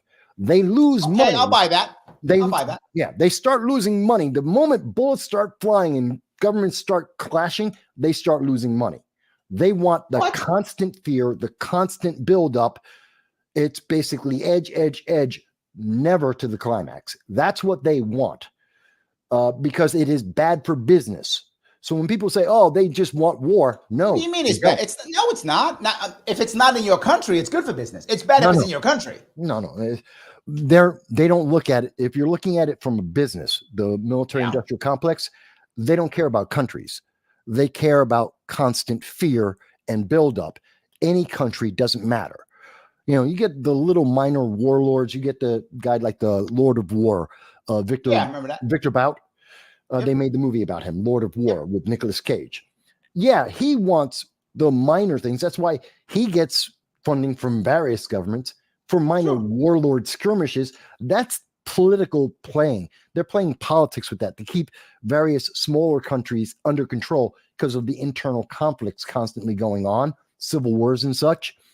But when we're talking about nations, when we're talking about geopolitics, Iran, Israel, Ukraine, Russia, Japan, China, that kind of thing, they don't want actual war. They want they want small proxy wars only. They want small proxy wars in little points of the world that no one cares about, and it doesn't matter. No one cares who wins in Sudan. No one cares who wins in Haiti. Sadly, I think you're right. But everyone cares when you see Japan building its first army since 1945, and they're there to fight against China because Japan doesn't trust America to live up to the 1960 treaty. Everyone is afraid of that, and no one wants that to actually go into fighting, actual bullets and bombs. All right. Let me see if I can finish this one up. Who just want peace, and there are lots of Israelis who want their land and are quite willing and will openly, explicitly say they're willing to do whatever it takes to take their land. Now, to your point about how, you said every single strike they're warned. No, that is just not true. That's objectively not true. Not everyone. They do warn sometimes, but then that also leads to the question of, does that mean that whatever you do is just okay? He catches her. That's what she's trying to intimate. She's trying to intimate that, and he's like, "No, I'm not going to let you slide." Now, I'd have been a bit more aggressive on that, but that's what she's trying. My counter to that is yes, where war crimes exist, they are being punished, and they are.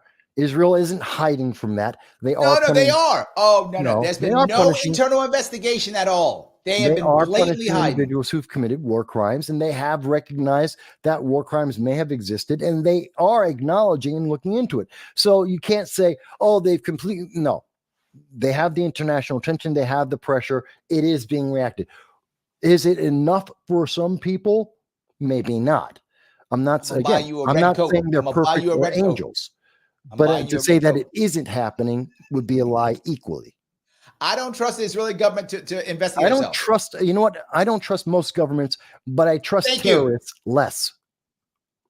The reality is that this is not just a war like any other war. And that doesn't mean other wars are justified necessarily, but there's a very big difference in this war compared to almost any other war we could think of. And the major difference that I see is that Israel has dominated the Palestinian people since at least 1967, and we could probably go back before that.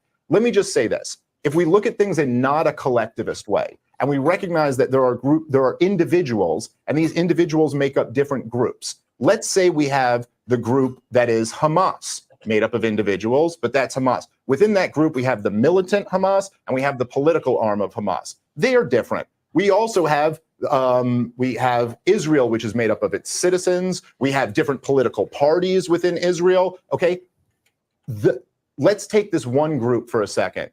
The innocent Palestinians.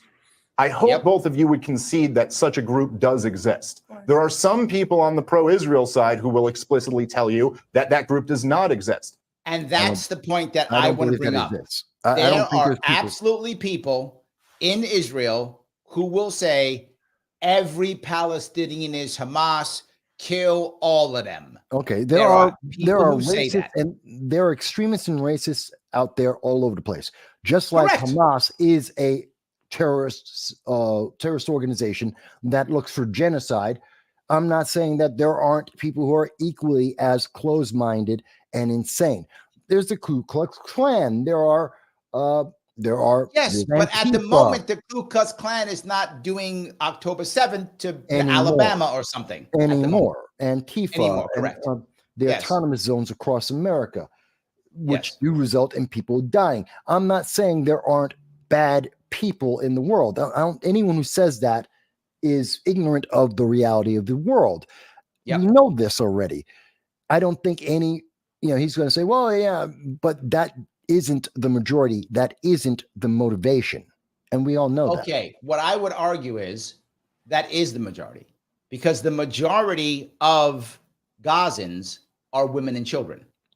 And the majority of women and children are not members of Hamas. Probably don't even understand what it is. Many of them are very traditional and just follow whatever the husband or the man of the house says. So many of the kids don't have any rights as children. You know this. So I would say the majority are people who don't want Hamas, who don't want anything. Well, no, that isn't the reality of the voting. That isn't the reality of polls that we have seen. Now, you can question the voting. You can question the polling. Yes, I can. And I'm not saying that it's perfect. I don't know. I can only go by the data that we have. There is no empirical outside source that has appeared yet for the world to give us a better understanding. I can only tell you that consistently, whenever there is a poll, whenever the data is collected internationally, we always get the same result, that the people of Palestine support Hamas, the terrorist organization, knowing full well they are terrorists, knowing full well, and it has been easily and very well documented, that the Hamas will take food and water out of the mouths of their own people to support their militaristic activities.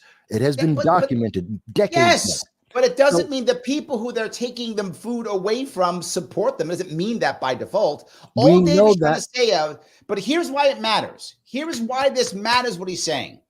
If you believe individual soldier, drone pilot, whomever, if you believe what Batia is saying and what Batia is intimating and what Prager is saying openly, is that basically every Palestinian is Hamas and therefore is the enemy, and it doesn't matter.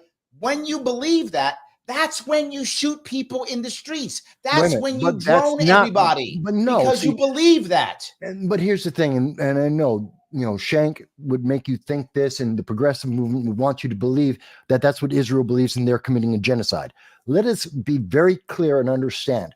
If Israel wanted to genocide Gaza, we're talking about a small city. They could do it in a week if they wanted to. In fact, they could probably do it faster. The United States could absolutely do it in 3 days.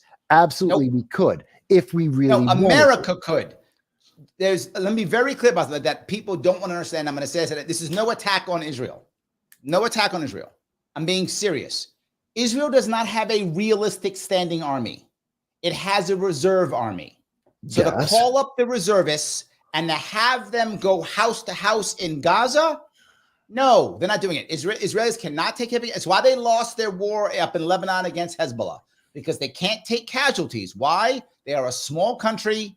They cannot take time to fight these wars. They literally don't have the bodies or the minds to do it. Now, can Americans? Yes. We have massive bombs. We have a standing army. We have Marines who would go through. America, yes. Israel is failing to commit the genocide because they're failing at it, not because they don't want it. I disagree with that somewhat, but fair enough. Okay, maybe it's a little more difficult than a week, which I am being somewhat hyperbolic and saying in a week. But I think it is close to realistic if Israel truly wanted to do that. They don't. They're not just randomly running down the street and just killing various Palestinians. I literally watched them do it. Huh? There's videos of them doing literally that. They shot their own people. Wait a minute. Because there they are thought isolated they might be individuals. Hamas. They are not doing. If they did do it, then you would see massively more than 15,000 civilians having been killed. Massively more if they were actually targeting civilians. They couldn't miss the civilians if they were trying to, because it's that easy to hit the Palestinians with the bombs, the tanks that they have. The reason why it's 15,000, and by the way, why do I say 15,000, not 33? Because Hamas includes themselves in the civilian numbers. They don't separate Hamas fighters from civilians. But if we look at the analysis across the world over the last 6 months of the number of civilians, pure confirmed identified Red Crescent, American Red Cross, individuals who are identified as civilians, we get a number roughly in the 15 to 20,000 range. And we do know that at a absolute minimum, at least 6, perhaps 15,000 individuals in the 33 that you see reported, and actually it's 22, reported by Hamas are the number of people who were Hamas fighters. So 15,000 plus the 6, I'm going by the minimum numbers, 15,000 civilians plus 6,000 members of Hamas comes up to 21, and Hamas has confirmed 22,000 civilians killed. That's why I give you the numbers that I am giving you. There is a reason. I start with logic and fact. I didn't say you were wrong. I'm not even fighting you. I'm just saying. I'm trying to. A lot of people don't know this stuff. A lot of people don't know. Dave's point is a valid point. You don't want to make, as Missy says, all Palestinians are not Hamas. That's important. And Jeanette says the same thing, what Missy said. That is critical because you need every single Israeli soldier on the ground to not think that. And if they think that, they will commit war crimes. That's the point. I don't think the overwhelming majority do think that. Otherwise, you would have 10 times as many Palestinians dead already, because we will see what that number is under the rubble. What's that? We will see what that number is under the rubble once this is over. There may be that. I doubt that. I doubt that severely. All right, let's finish. Let's try to finish this. It's an hour and 40 minutes. We haven't finished the opening fucking statement. Jesus. Being honest with ourselves. There is no group that has been more victimized than the innocent Palestinians. And at a certain point, it's a good point. Maybe we ought to think about that group. Nobody has been through it worse than that group, the innocent. And why this was a brilliant opening for Dave, why it was, is because they tried to take we're the innocent, we're so special, we're Israel, we do everything right. I don't know why anything happened to us. And Dave said, basically the equivalent of, but what about the children? He basically did the equivalent of that. And I say, well done, Dave. No. Palestinians. You don't think it worked? Yes, it did. No. Come on. No, I don't. I don't. Because you're mad. No, you're mad because it worked. I think it's transparent, and I don't like appeals to emotion. I didn't like it with Prager. I don't like it with Snake. I don't like it with Dave. I don't like appeals to emotion that are based on nothing but the emotion. It's not taking into account the facts at hand or understanding the real world consequences. It's just a way to deflect, and it's emotional and it's effective. All right. Well, we'll see how it goes. And at a certain point, I think the question needs to be asked, does Israel have a right to do what it's been doing to the innocent Palestinians for many, many decades now? Nice response. Thank you guys very much. You all stayed. That was a good response to what Prager said, and that's within the time limit, which is actually incredible. And Bacha, you did steal a little bit of my thunder. Your time because limit. It only took us an hour and 45 minutes. Do you want to keep going on this, or do you want to go to closing statements? Hang on, let's pause. Let's pause a moment. Okay. Because I can just go to closing statements. I know, but let's pause a second to one, let everyone else absorb, and to interject a little bit. Bit. Because I want to be very clear, and I think that Larry, you'll agree with me. One, again, Larry and I do not hate each other at all. I love this man. He knows. I love Larry. He loves me. We're brothers. We disagree. And as you've heard for an hour and 45 minutes, vehemently, yes, on some points. Yes. And I will never say, and I think Larry would agree with me, that doesn't mean that we don't have individual points within the large argument or discussion that we're making. There are valid points in what you have said, what Dave Smith has said. Absolutely. But I believe the bigger picture, and this is the thing I wanted to step back from, most people aren't like you or me, Larry, or like Dave Smith or Prager or what's her name? Saddam. We're not like that. Cenk he's a entertainer. He's bought and paid for, progressive. I discount him completely. But all the credible people there, I think, are far more informed about the geopolitics of this. This is not isolated. Hamas is not. And one of the reasons why I'm so vehement about it is because it isn't just Hamas. Hamas is the equivalent of and equal to and is Iran. Just like Hezbollah is Iran. Oh. The Houthis are Iran at the core, and because of much of this, and the reason why hostages aren't being released, the reasons why the public can't vote out Hamas is because of Iran. Both the money that they are putting in there, and we're talking about over $100 million a year easily. Hold on, wait a minute. What you just did, when you just said just now, supports my concept of not everybody supports Hamas in Palestine, right? I never said they all did. I didn't say they all. I've never said that they all did. But that's I'm sure there are people who don't, but I think the majority do, and I think the majority of fighting age men do, and that is the government. And Iran is taking advantage of that. Iran is feeding into the feelings of inequity, of disparity, rightly and wrongly, and using that as their weapon to then militarize these individuals, turn them into terrorists, to then go out and commit, suicide bombings. Yeah, but there's another piece though, right? Your assumption here, or at least what I'm getting from you, is that it's just Iran doing this. Israel is jumping right on board with this too. It's not like Israel is innocent in this also, right? There's no doubt that Iran is fueling the fire. No question. I don't think anybody who is paying it would not agree. That's clearly true. They are obviously pouring gas on this fire, obviously fueling it massively. But they're the cause of it. They're the cause. The idea, I disagree. I think the cause is the occupation. No, the fueling of the fire to make sure they don't have a solution, that violence keeps happening, that the youth keep joining these bad groups. That's fueled by Iran. No, but the origin is exactly what Cenk said, exactly what Dave said. No, it is the occupation. No, that's the core. No, it is the How impression. Is it not the core? Let me explain. It's the impression of the occupation. It is the impression of their relative status. There's a lot of people. It's not exactly. You said they were second-class citizens. Wait. Yes, they are, and that's still better. That's a step up than where they would be without it. Let me be very clear about that. Let me give you an understanding of what I'm talking about. As relative. These are all relative statements from your perspective. People in America, you make $12,000, people are poor. Matter of fact, people who make under $15 an hour are being told on a constant basis that they're poor. They're not even close.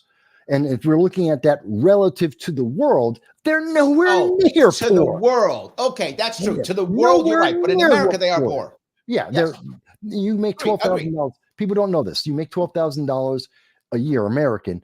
You're in the top 61% of the world. 61% of the world don't make what you make. You are not considered poor. You make more than $12,000 a year. Go anywhere in the world other than 4 or 5 first world nations. Every other nation will look at you and go, "You're rich." And no, I get you. I get you. Again, I'm using that as an example of the relativism of what the problem is. So we know objectively, everyone looking at the Middle East, looking at the Palestinians, understanding the geopolitics of it, know that the Palestinians are in the best case, the best care, even as second-class citizens in Gaza, as opposed to anywhere else in the Middle East. Because they are oppressed, because they are not wanted, because no one wants to give them rights, and they got kicked out of every other place, always throughout their history. I can't. Now, believe is that good enough? That. No, because it isn't good enough. That's when you get the elements of Iran, which has done this in many places around the Middle East. They did this to the Russians. They're doing it to people. I got it. No, but I got to push back on this because if the Palestinian, if today, and this is not going out, it's a fantasy, but I'm saying what I'm going to tell you is a fantasy. But if today Egypt said, "You know what? We were kidding. Israel, I'd like to make a deal with you. Can we say cut Gaza in half, give us like a little chunk at the bottom? We'll take all the Palestinians because we love them and we'll treat them like Egyptians." I know it's a fantasy. And Israel went, fine, sure. We'll take the top of Gaza, you take the bottom, and we'll let our settlers go into in the northern half, blah, blah. Israel would agree to that. Israel would agree. Yeah. Again, if Egypt said that, but so would most of the Palestinians. They would be like, good, we get to keep the southern half of Gaza. No, we they get wouldn't. to move. Most of them are ethnic Egyptians anyway. No, they wouldn't, because they know economically and socio-politically they would be losing. They're taking a step down by accepting that. Israel would say yes, because it takes the burden off of them. Let me keep going. So now, instead of giving Israel the $4 billion we give them every year to keep this terrible border that they don't have, whatever. Now it's 4 after this. It'll be 4, maybe 5 after this. Good. Right? We got more coming. Good. So whatever it is. So when that goes to Israel, instead of giving it to Israel, how about we say, hey, here's X dollars for you Palestinians. Go buy a house, which is probably like $5,000. We already give them money. We already give them money. We already give them humanitarian aid. I know. So let's not give them humanitarian aid. Let's give them vouchers to buy houses instead. Buy a house, have a nice day. No, screw that. Now they do that. Now I know. Keep giving billions of dollars to Iraq, to Israel to keep fighting, or a one-time push to these Palestinians, send them away. Screw that. No, because that's not fair and that's not real. My point. You know this, Larry. My point. No. Listen to my point. My point being, if that fantasy were to happen, I'm agreeing it's a fantasy. Okay. I've said up front, it's a fantasy. My point is, if this fantasy scenario, which I made up, which you're right, is never going to happen, but if it did, the Palestinians would say yes. The Israelis would say yes. The Egyptians would say yes. In my fantasy of the Egyptians first saying yes. The point I'm saying is, it's not the Palestinians want to physically live in Gaza. The Palestinians want to be happy. And if the Egyptians would take them, they would. But what I'm doing right now is I'm also blaming Egypt. I'm not just blaming Israel. I'm also blaming Egypt. Egypt could help fix this, and they won't. So could I'm Jordan. also blaming Lebanon. I'm also blaming Jordan. Yeah. I'm also blaming Syria. All of them could help fix this, and they won't. This is not because the Palestinians don't want this. It's because other people don't want them. That's my only point in my story. And I agree with that. Nobody wants them. And they are living the best life they can right now, realistically. Our fantasies are wonderful. The reality is they are living better now than they could anywhere else because they're not going to get anything they're getting right now in Jordan and Lebanon and Syria and Egypt. That is a fact. It is not a suggestion. It's not a supposition. So then, okay, it's reality. if that's true, okay, I'll say you're right. I don't know what came up. I'm saying this, but I'm going to say you're right on this one. I don't think I am. But fine. For the sake of argument, I'm going to say you're right. For the sake of argument. Then shouldn't we, as Americans, instead of keeping this horrible status quo, shouldn't we be spending the money that we spend every single year, the time and energy and the horror to convince one of these countries to do the right thing? This is my, I lose, and again, it's a fantasy, but theoretically, couldn't we even just go to Egypt and say, Egypt, you got about $100 billion in debt. We'll pay your debt off. Take the goddamn Palestinians. One, no.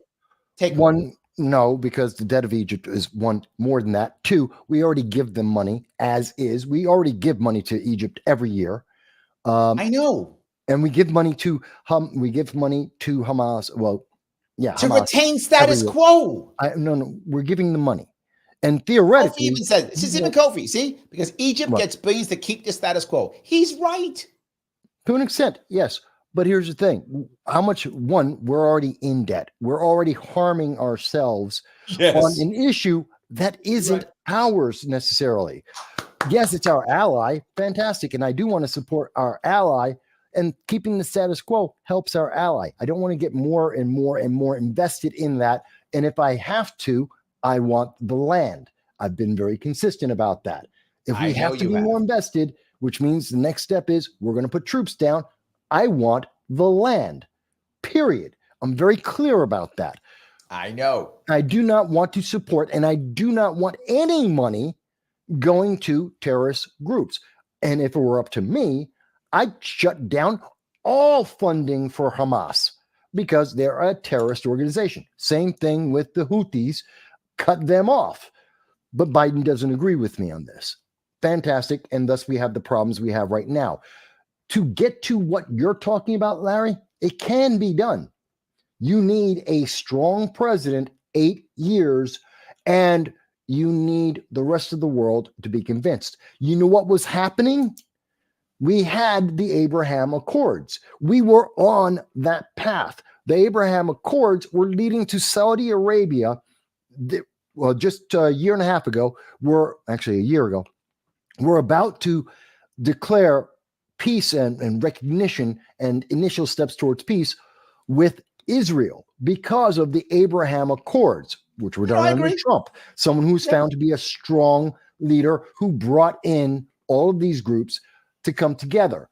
But when we have weak leaders like Obama, like Biden, where no one thinks they will do anything, that they're not going to support their allies, especially with Biden, bad with Obama, worse with Biden, then those rogue nations start taking advantage of that. North Korea gave up on trying to reunify with South Korea because Biden.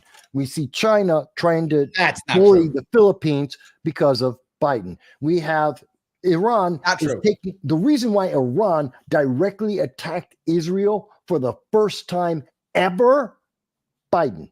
Because the United States in each of these cases, and we can say the same thing about the Ukraine, the common factor, everything leads back to the two things.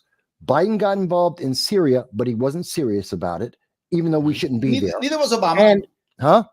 Neither was Obama. Obama wasn't serious. Neither was Obama. And again, the red line that constantly got make a new red line in the sand. And then again, the second thing being, what did we do about Afghanistan? He ran away. It's not that we retreated, that we left. It's he ran away from the Taliban. 10,000, call it 15,000 guys with handguns. That's what we ran away from, with his tail between his legs, giving them tens of billions of everything, cash, weapons. Christine's bullets, on your side. She says, I agree, Mike Biden has given everyone a pass. She's on your side. And that's the problem. When you had that, then all of these nations, they're not going to negotiate. They're going to take advantage. If the U.S. will not back up our allies, they have free reign. That's why Iran actually, for the first time, attacked Israel. Have they wanted to do that? For a long time. Why did they use their puppets? Because they could never say it was us. But when Biden came out and said, we won't back up Israel because of the counterstrike that everyone recognized Israel had to do, Iran's like, we got free game here. Of course, we're going to press our advantage before a strong leader shows up. You want to have a negotiation? Again, what are the things we need? Give us back the hostages. That's for everyone in the world. The United Kingdom, the United States. Yeah, but Israel probably killed at least half of them by bombing everything. So Actually, Israel's probably killed half of them. We know that they killed about 5. We know that there are 40 that are dead. And if it were Israel, you know what? Every time that Hamas wanted to say it was Israel that did it, which I don't believe because they're terrorists, but every time they told us instantly. They didn't tell us about these 40 people. They've kept hiding the numbers and kept denying saying anything because there's no way they can connect it to Israel and blame them. That's what they did. I am sure that these people died of the torture and sexual abuse they have been doing for the last 6, almost 7 months now. This is supposed to be a post-debate show. It is a post-debate. We're talking about what they're talking about is what? We're talking about Iran. We're talking about Israel. And more importantly, we're talking about America's stance in this situation. We are in this. People keep forgetting. We are in this. Our people. And my whole point is, yeah, and this is my whole point on the entire thing. We shouldn't be. And this is where people get so mad. I know you say that, and people do tell me that, and people get mad at me and they go, Larry, we got to, and the right side of that debate was all virtue signaling. And they all virtue signal and go, Larry, we care because Israel, because democracy, because whatever. And I say this, and this is going to sound crazy. I don't care if it sounds crazy. Whether Israel wins this war, loses this war, is a pariah, is the greatest country in the Middle East, whatever it is, there are still literally tens of millions of Americans who are struggling in this country, no matter what. This doesn't change a thing. So you said you care about Americans first. Me too. So I don't want to send $4 billion to Egypt and $4 billion to Israel and whatever billion to Iran or whatever the hell we're doing. I don't want to send those monies there. Whatever we're sending. But we have to. You say we have to. And my answer is, explain why. Let me tell you what. Simple for you. Hold on. I understand the ideal. Make it simple. Don't give me a history lesson. Make it simple. I'll make it real easy. The idealist goal is cut off the money and then everything goes to normal. No, it doesn't. No, it gets worse. It gets worse. Okay. It's the same thing as having a weak president. The rogues get crazy.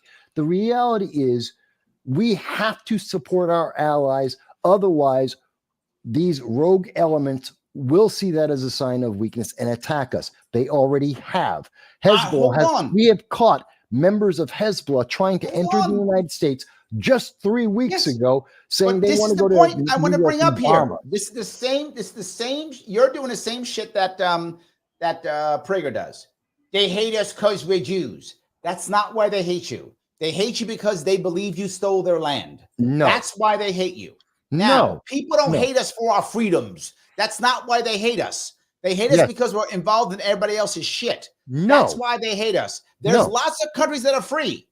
Norway is free. I don't see them bombing Norway. I take Iran at its word when they say death to America because you don't believe what we believe. I take Iran at its word when it has dozens of different terrorist cells in countries around the world, all of them doing so, making terrorism because they don't believe in Islam the way that Iran wants them to. I believe Iran, who is willing to kill their own women and children with poison because they went to school to learn to read. I take them at their word, and they don't care what their word is. Kill us because we don't believe what they believe. Let's assume they're correct and you're right, and they want to kill all of us. These Iranians can't wait, and they want to kill all Americans. Okay, I'll buy that. I'll agree. I'm going to agree with you. Yeah, they want to kill us all. I don't give a shit.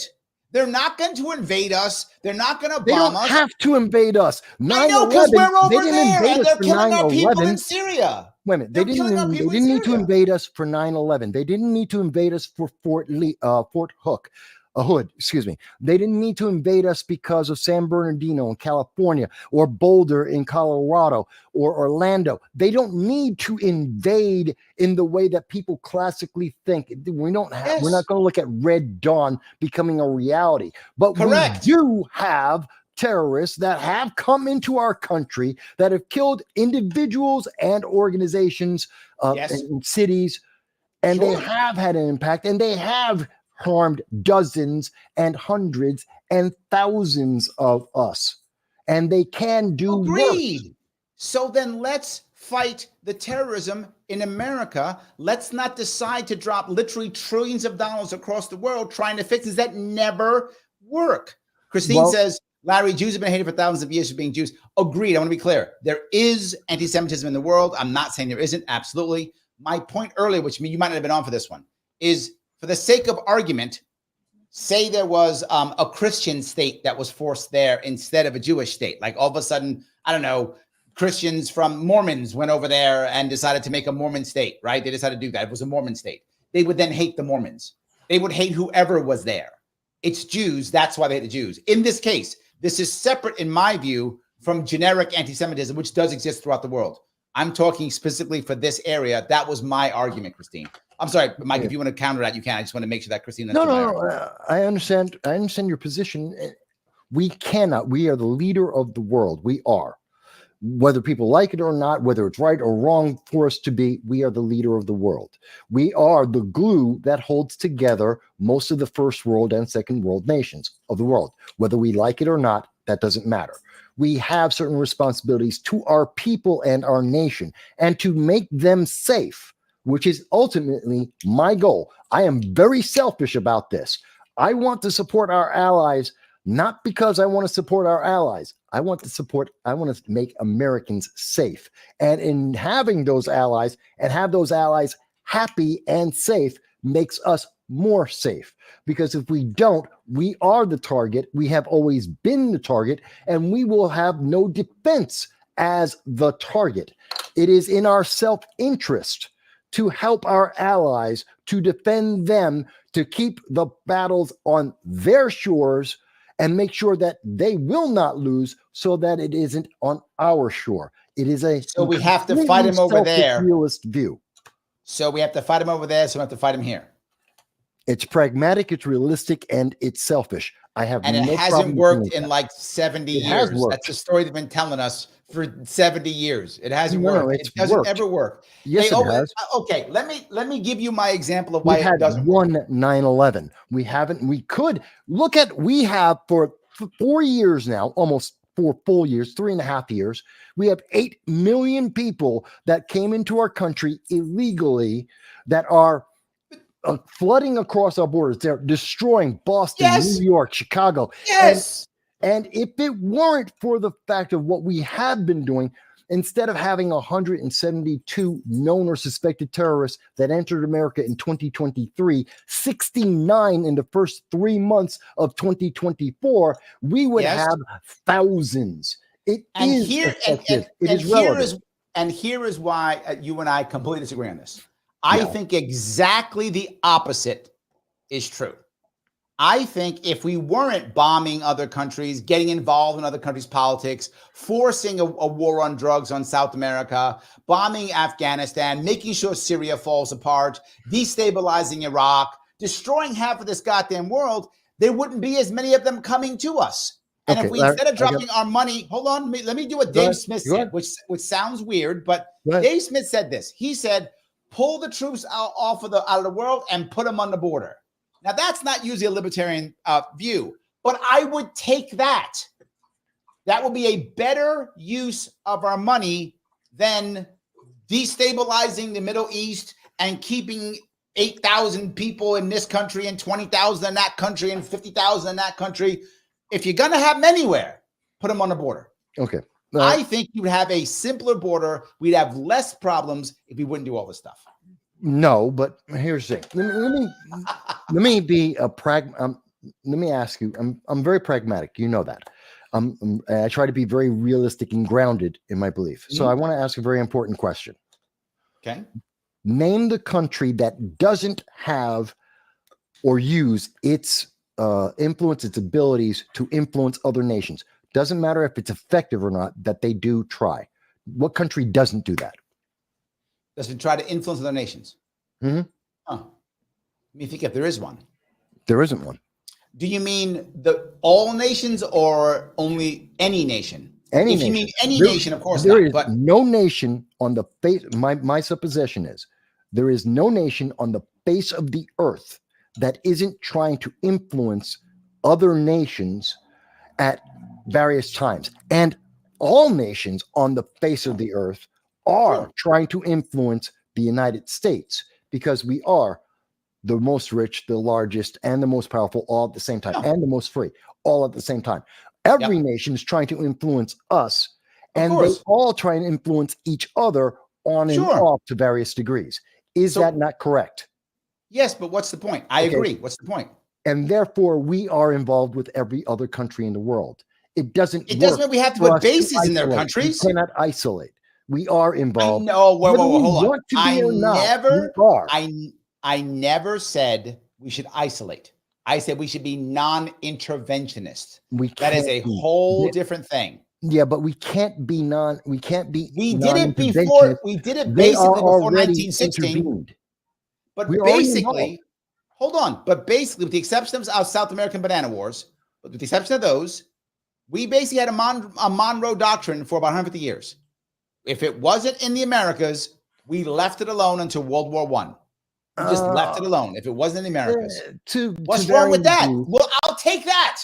I'll take that. Yes, and then we had industrialization, and then we had advances in communication, and then we had America rise. It didn't mean we had to bomb people. And then we rose to be the largest nation, largest free, rich, powerful nation in the world. We raised the quality of life for us and everyone in the world. And the moment we did that 150 years where we were a third and then climbing to second world nation, that doesn't count. We weren't a second world nation in the 1800s. Yeah, we were. We were a first world nation in the 1800s. No, we weren't. We fought the British in 1812. No, that's because they came here. And by the time we fought our Civil War, hold on. When we fought our Civil War in 1865, America was a first world country. No, we were our not. Civil War. No, we fought. That's us fighting against our own, and we couldn't go out and invade other countries. They invaded us. We had gunboat diplomacy in the 1850s and 60s in Japan. French-Indian War, War of 1812, which was with England. These are wars where they came to us. Yes, but we were still a first world country. We could not go to them. We didn't have it. And literally up until World War II, and even throughout World War I, we were just becoming industrialized enough to begin to compete with the rest of the world. And that's why we helped win World War II. He says it right here. NNY Liberty, Spanish-American War. That's 1890s. That was 1890s, and we were still and we won. We were a second world nation then. First world, we beat Spain. Spain was falling apart. England was the ruler of the world at that time. Stuff now. We were first. No, that was a fact. England was. You had the British Empire in the 1890s. I know why we're fighting about this. That had control over most of the world. Let's go back to our debate. Let's go back to our debate. Do you want to go closing statements, or do you want to go some part in the middle? Or do you want to keep going on this? Believe it or not, folks, I have a lot of notes here. Shocking, right? This is what happens when you have a guy who goes, 6 hours talking about issues. No. Look. I'm looking for a big note. So let me go back to what they were talking about, because I am unhappy about this. I think all the guys on the right side of this thing just virtue signaled the whole way through. And watch the next pieces they'll bring up. And let me just keep going. Watch the next pieces they bring up. It's a virtual signal. Actually, give me you answered that question. Dave and Cenk both responded in that way about how exactly what the question and the superimposed upon that is that do we agree that Israel at least either had a right or was justified in taking some action as a result of October? And see, Dave didn't, as I said, didn't do a good job, because what happened is now this is how they make it, right? Batya was brilliant in saying, can we all agree that they had the right? And everyone said yes. And I wouldn't have. Dave was not as aggressive as he should have been. Can anyone expect a nation to react to an attack? Of course, any nation would. But it doesn't mean you have the right to invade. And I would say, as I said before, and I'm guilty of this. After 9/11, I supported our invasion of Iraq. I'm sorry, not Iraq, Afghanistan. And I was wrong. That did not work out for us. It was a terrible idea. We shouldn't have done it, but we did. And I think Israel should have learned from us. Moving into Gaza, whether you want to call it invasion or incursion, whatever you want to call it, occupation, you pick the word, I think was a terrible idea. This should have been a Mossad action to get the leaders who planned this thing. And I'd be very forward. And I'm controversial in this. I don't mind using Mossad to go into Iran. I don't mind Mossad to go into where they are in Qatar. I mean, some of the leaders are in Qatar right now. I know. Right? So go to Qatar. I don't care. Use the Mossad to do that. That, to me, is the appropriate response to October 7th. No. Not the destruction of Gaza. And that's my view. And no one here obviously agrees with me. But that's fine. I'm the oddball. I'm the oddball. I respect and understand your reasoning.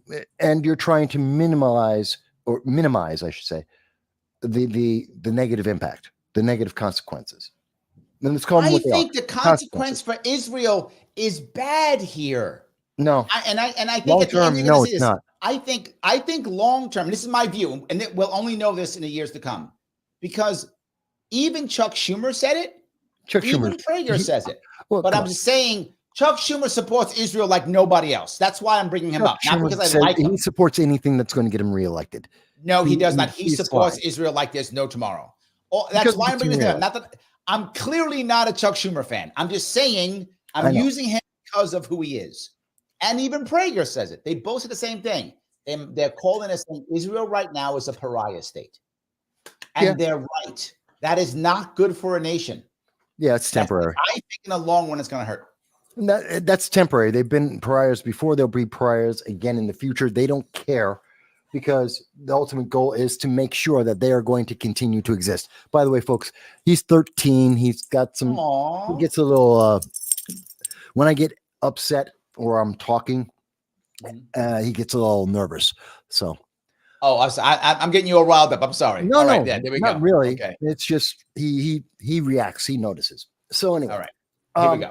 So my question, I think, to both of you, and both of you can feel free to chime in after both of them has responded, is if we look at the original statements for the war and for the invasion, is that the Israeli military was supposed to accomplish a few objectives. Number one, they had to destroy Hamas, the militant terrorist organization. Two, they had to lead to the release of the hostages. And three, they had to make sure that an October 7th could never happen again. So in the conduct of the war so far, do you believe that they have been successful with those objectives? Dennis, why don't you go ahead and go first? None of us knows yet. Israel is being prevented by much of the world, and prevented. Yeah. Did you hear what he just said? Yeah. See, this is my point about Prager. Everything is Israel's the victim no matter what. It's Israel special no matter what. And I'm saying, look, if you attack me, I get it. I understand an attack. I do. But he's saying Israel being prevented by who? We still throw money at him. No one's preventing. He made that up. No one's preventing Israel from doing anything. That's just not true. No, because we are seeing pressure on Israel from NATO, from the UN, from the United States, from the Democratic left wing and progressive wings of the party, like Cenk, and all the influence that they can bring across the world, like at Harvard, like at most of the colleges across America, which is an entire generation. They still bombed Iran. They had to. But my point is, if they're being okay, but no. His point is it's being stopped. Israel's not being stopped. They are being stopped. They could have taken greater actions. They could have taken other actions. They could have done far more than what they have done. They are being limited, and this is the restrained reaction that we're seeing in this war for the last 6 months, 7 months now. This is the restraint. That's something a lot of people need to understand. This is the restraint. This is restraint. You recognize. Let me make sure you understand. Maybe you don't. Oh, I think you do. That Israel had to attack. When Iran attacked them, they had to respond, because it wasn't about how much damage Iran did to Israel. They didn't care about that. That wasn't the reason why they did it. They did it so that they could say they had the biggest balls in the Middle East, that they are the leaders of the Middle East, and that everyone should follow them because they're willing to take on Israel, which means they're willing to take on America, because those two, we are synonymous with Israel. You just told me like a half hour ago. Yeah. You said that Iran has been open and has said they've attacked us and they hate us. So they're already doing the "I got the big balls" part. They're doing that already. No, right? they have never done this. They have never directly, as a nation, attacked Israel. Never. Okay, this is the first Israel time they did them that. first. Huh? When it direct country to country attack. Don't get me wrong. I completely understand that Iran has attacked us and Israel via proxies. I get that completely. I'm saying actual nation to nation. Israel struck first. No. Israel struck their embassy. Israel struck first. There's a lot of dispute about that. And let's be very clear. Dispute? What are you talking about? No, there is dispute about that. I've been reading the struck international. First. I've been reading all of the international. There is dispute about whether that was and not that they struck. Was it an embassy? Was it another facility? And they're claiming after the fact that it was an embassy, that it was protected ground. There is an argument about that.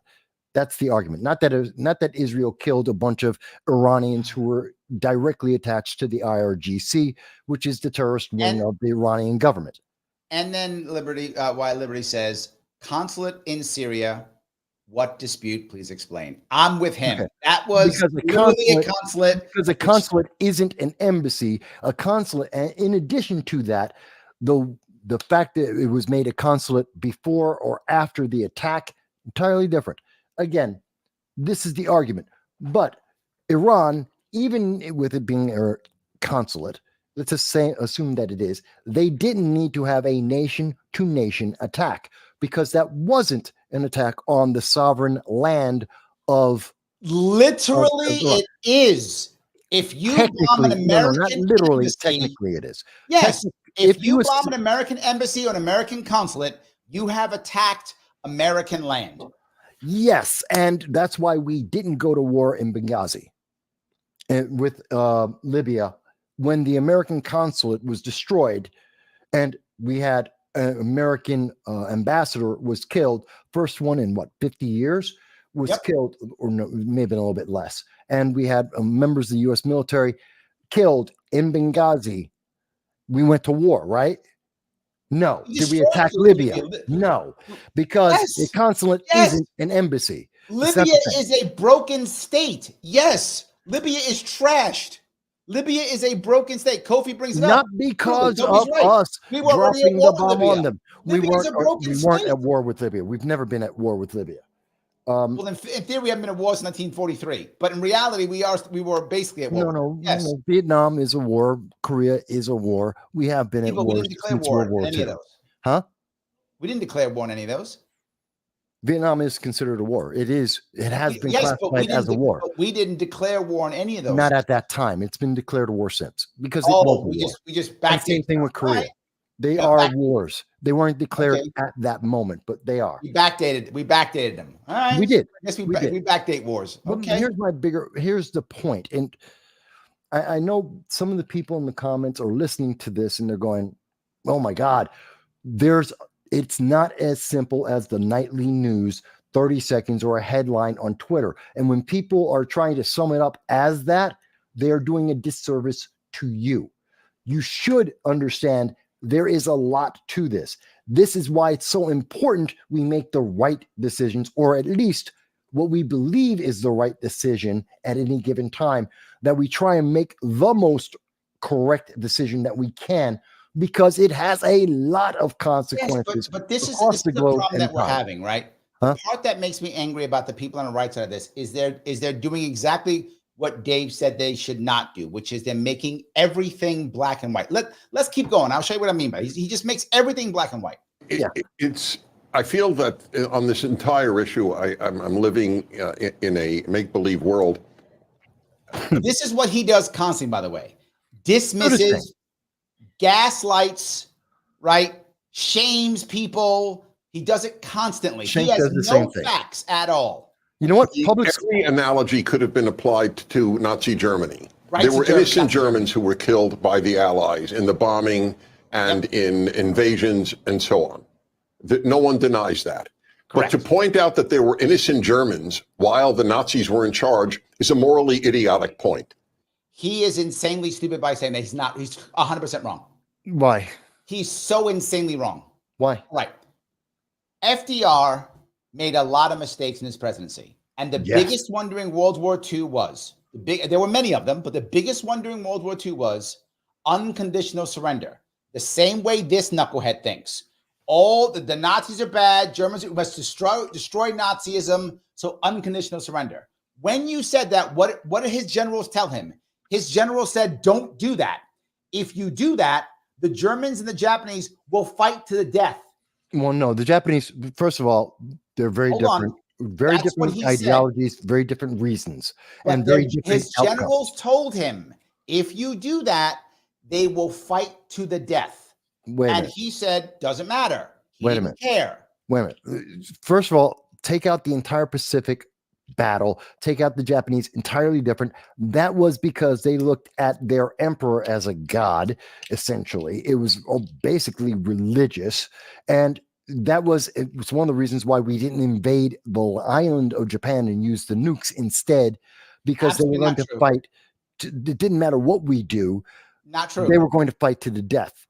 So yes, because we said unconditional surrender. No, it's because it's because we would have to defeat the emperor to defeat him. The emperor would never say no.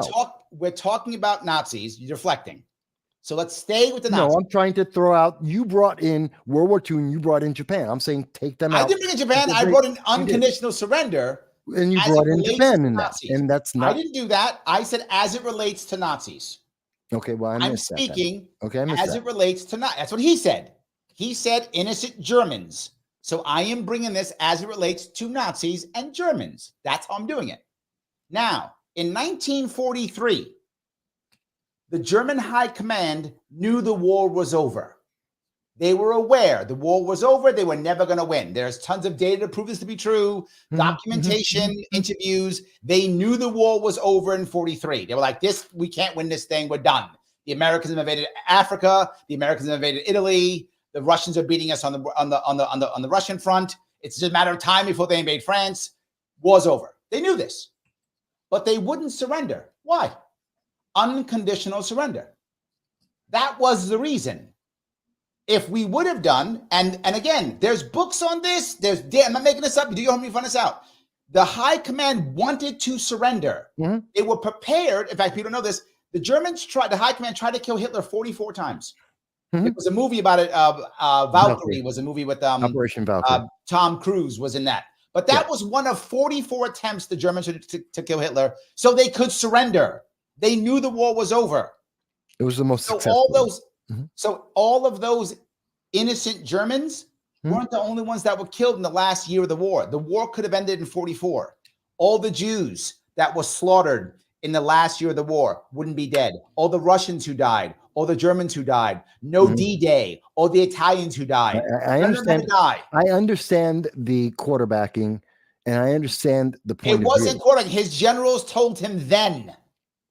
That was their belief. His generals told him then. That was their belief. But the same generals could have. They had 44 attacks on Hitler. They could have had 45. They could have taken him out earlier because the writing was on the wall. They could have. This is why they couldn't. Let me explain. This is why they realistically couldn't. Here's why. They couldn't get enough other people on their side because what they believed What they believed was if they surrendered, there would be no Germany. That's what they believed, that there would be no Germany. And again, that backs this up. And I would ask you, Mike, if it were me and you, and we were fighting in America right now, and you and I were fighting in this city to hold this city, and we believed that if we surrendered, there'd be no America. You and I know neither one of us would surrender. Of course. We know we wouldn't. Of course. Right? Of course we wouldn't. No way. And this is my point. Innocent people, people who aren't fighting, you have to allow them to have the opportunity to surrender. No, you have not necessarily. Look, no, sometimes there are certain ideologies that you have to eliminate if you can. There are, and you should. You cannot eliminate ideologies. There's still Nazis, lots of them. There are, and we almost got rid of them, and almost got rid of ISIS. We almost got rid of Al Qaeda. I wish we had gone a little further so we could. And I know people will say, "Well, that's harsh, that's mean," but it's real. What happens is when you attack ISIS and blow them up, and you blow up all the innocent people, you make more ISIS. Sometimes. No, not always. No, not every time. Every single time. No, that's not realistic. But then they change the name to Al Qaeda, or they change the name to ISIL, or they change the name to something else. No, that really isn't how that works. How we actually here's the example. Yes, in the history of it, when we stopped fighting, as an example, they stopped. As an example, the PPK exists right now. The PPK has existed for 15, 20 years now, 2 decades thereabouts. We've known about them for a long time. The PPK, some people call them a terrorist, some people don't. If you ask the Turks, they probably say they're terrorists. If you ask the Kurds, they'd say they're absolutely not. Okay? If we see ISIS and Al Qaeda die down, the next group that would be the thing is the PPK. Now, most people don't even know who that is. Most people don't even know these guys exist. But here's the point I'm bringing. The more we screw the Kurds over, which we did, the more we fight in Syria, which we are still doing stupidly, the more we create them. If you want the Kurds, and this is, again, I'm going to give you fantasy again, because I know it's not going to happen, but I got to give my fantasy again. If we were to magically have the Turks agree to Kurdistan, now you and I know that's never going to happen, but again, my fantasy world. Right. If you were magically to allow the Turks and the Syrians and the Iraqis to agree to a Kurdistan that make the Kurds happy, the PPK would basically go away in about 10, 20 years. Gone. That'd be the end of them. They go away. How do I know that? No. Sinn Féin in the IRA, Nazis in Germany, fascists in Italy. No, that's not the reason why the PKK exists. When we give them their own land and we give them their own things and we leave them alone and show kindness, they stop. No, that's not why everyone is fighting. The reason why you have Hezbollah, the reason why you have the Houthis isn't because they want to have an independent land. Not everyone is fighting for that reason. Not everyone is like the IRA. And even the IRA isn't like that. They literally are. Sadly, it's somewhat what you're stating is somewhat of an oversimplification. And I wish the world could be simplified in such a manner from the complicated geopolitical mess that it is. Let me say it. We're just making things worse. We're not making things better. When we have strong presence, we do not make it worse. Literally, it is absolutely true that when the United States has a strong leader and that leads to a unified America in terms of our will and our purpose, the world improves, the world becomes more stabilized, and the world becomes more peaceful. Not peaceful, not stable, but more peaceful and more stable. That has always, since World War I, been historically correct. It means nothing. Strong leader. It only means that every innocent. Sorry. That's all right. Strong leader, purposeful America. You see a more stable, more peaceful world every single time. We have weak leaders who have no real purpose, have no real objective, no goal. Diversified America, a weak America, the world goes ballistic. every single time. That is as simplistic as we can make it.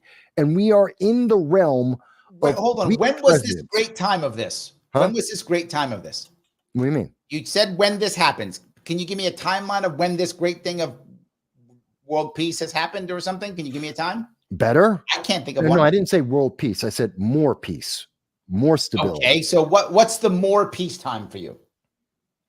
Well, my lifetime, let's see, our lifetime, there's Reagan, there's Bush, Reagan, Bush 1, Bush 2, Trump. Yeah. Even you could even put in the first term of Clinton. Reagan is when we had Beirut. 200 and some odd Marines dead. Yes. That's Reagan. Grenada. Yes. That's Reagan. Grenada. Yes. Afghanistan, the Russians were fighting Afghanistan during Reagan. Yes.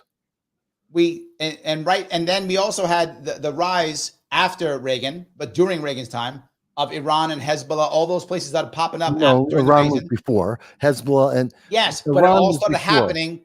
Was all happening during that time. No, that was actually happening after. That when we had peace Clinton. in Israel was actually under Carter and Clinton. No, that was yes. No, Carter, yes. Carter Clinton, and Clinton. No, not Clinton. Clinton had the Oslo Accords. What are you talking about? No, they were still fighting. And again, but let me be very clear. I didn't say you just don't like Democrats. No. You just don't like Democrats. No, I don't like them because they're not effective. Yeah, but more importantly, yes. You're also taking me out of context. I didn't say the world was at peace. I didn't say that the world was stable. Hold on. I said during the more first peaceful, Bush, more we stable. had. Do you see the world now as an example of what I'm talking about, where we are seeing consistently realistic claims of World War III, and it's not, but what they mean is 3 regional wars. We are seeing. Hold on, no. You're jumping off. I'm standing on one thing you said. I understand, and I'm trying to clarify my point. No, Bush 2. We had Iraq and Afghanistan. Let me clarify my point, because what I'm talking about is conflagrations, intense regional conflicts that have increased and had more geopolitical impact under weak presidents as opposed to strong presidents. We see more of these flare-ups. It's not to say that there is no war. There's only been 1 year in the last, I believe, 80 years, or since World War I, since World War II. I think there has been 1 year. It was 1987, which was the only year since World War II where there wasn't a major war in the world. Only 1 year in like 80 years. So I'm not talking about peace. I'm talking about relatively across the world, a lower level of war, lower levels of conflict. Not that they didn't exist, but they weren't as wide-ranging, as impactful geopolitically, not as many people dying. Yeah, you see that under stronger presidents than under weaker presidents. And while there are events that happen that are significant, even under strong presidents, you don't see the consequences of that as much as when you see it under weak presidents. Like, here's like what I would say. Obama and Syria and its civil war. Biden is clearly a weak president. No argument from me. Yeah. Biden is clearly a weak president. No argument from me. No argument, right? Yes. Right. But there were lots of presidents, and I can't think of any of them, Republican or Democrat, that made any realistic bit of peace. Republican or Democrat. Republicans, Bush Jr., there was more war and death under him than I can freaking imagine. Obama doubled down on all his garbage, and I don't think did Obama start a new war? He started a new bombing, not a new war. I'll give Trump. Trump didn't start new wars. I'll give him that. No new wars. I'll give him that. But so that's about it. I don't know. I feel like I understand how people feel about that, and they feel like, well, that should be a different answer. That's not what we see. That's not historically correct. And it's as much as people think it's different, it isn't. But let's do some more of this. Let's do some more of this. A little bit more. In German's life that was taken is the responsibility of the Nazis. Every innocent Palestinian life that has been taken is the responsibility of Hamas or Hezbollah. Absolute fucking garbage.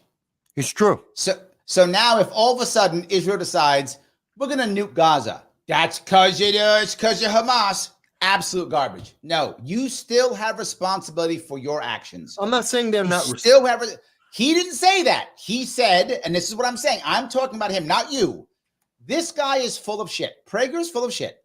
No. He just says, look, we can do whatever we want now because basically Nazis and Hamas are the same. So now we can nuke people. That's what he didn't say that. No, he's not saying that. And that's taking him outside the context of what he did say and what he does mean.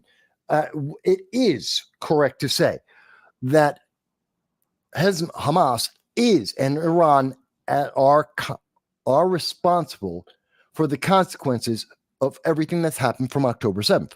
They caused this to happen. No one was barn stomping across Gaza until they did what they did in October 7th. That is a fact. And it is a consequence, and it is the responsibility of Hamas for what is happening now, because it wouldn't happen without this happening. So he is correct in that. Now, so if someone shoves me on the street, hold on, if someone shoves me on the street and I kill them, that's their fault. So what? If someone shoves me on the street and I kill them, that's my fault. Are you equating October 7th to someone being shoved? Compared to the killing? Yes. No. You're making a moral inequivalence that is unacceptable. Okay. We are somebody talking punches about me terroristic, and I kill them. We're talking about the terroristic murder of thousands of individuals and the horrific torture, consistent and continuous, unrepentant torture of hostages at this moment. Yes, they are responsible for the consequences of that. Hundreds of people being tortured unrepentantly. They still won't give us them back. So I'm not saying you're wrong. You can't tell me that isn't their responsibility.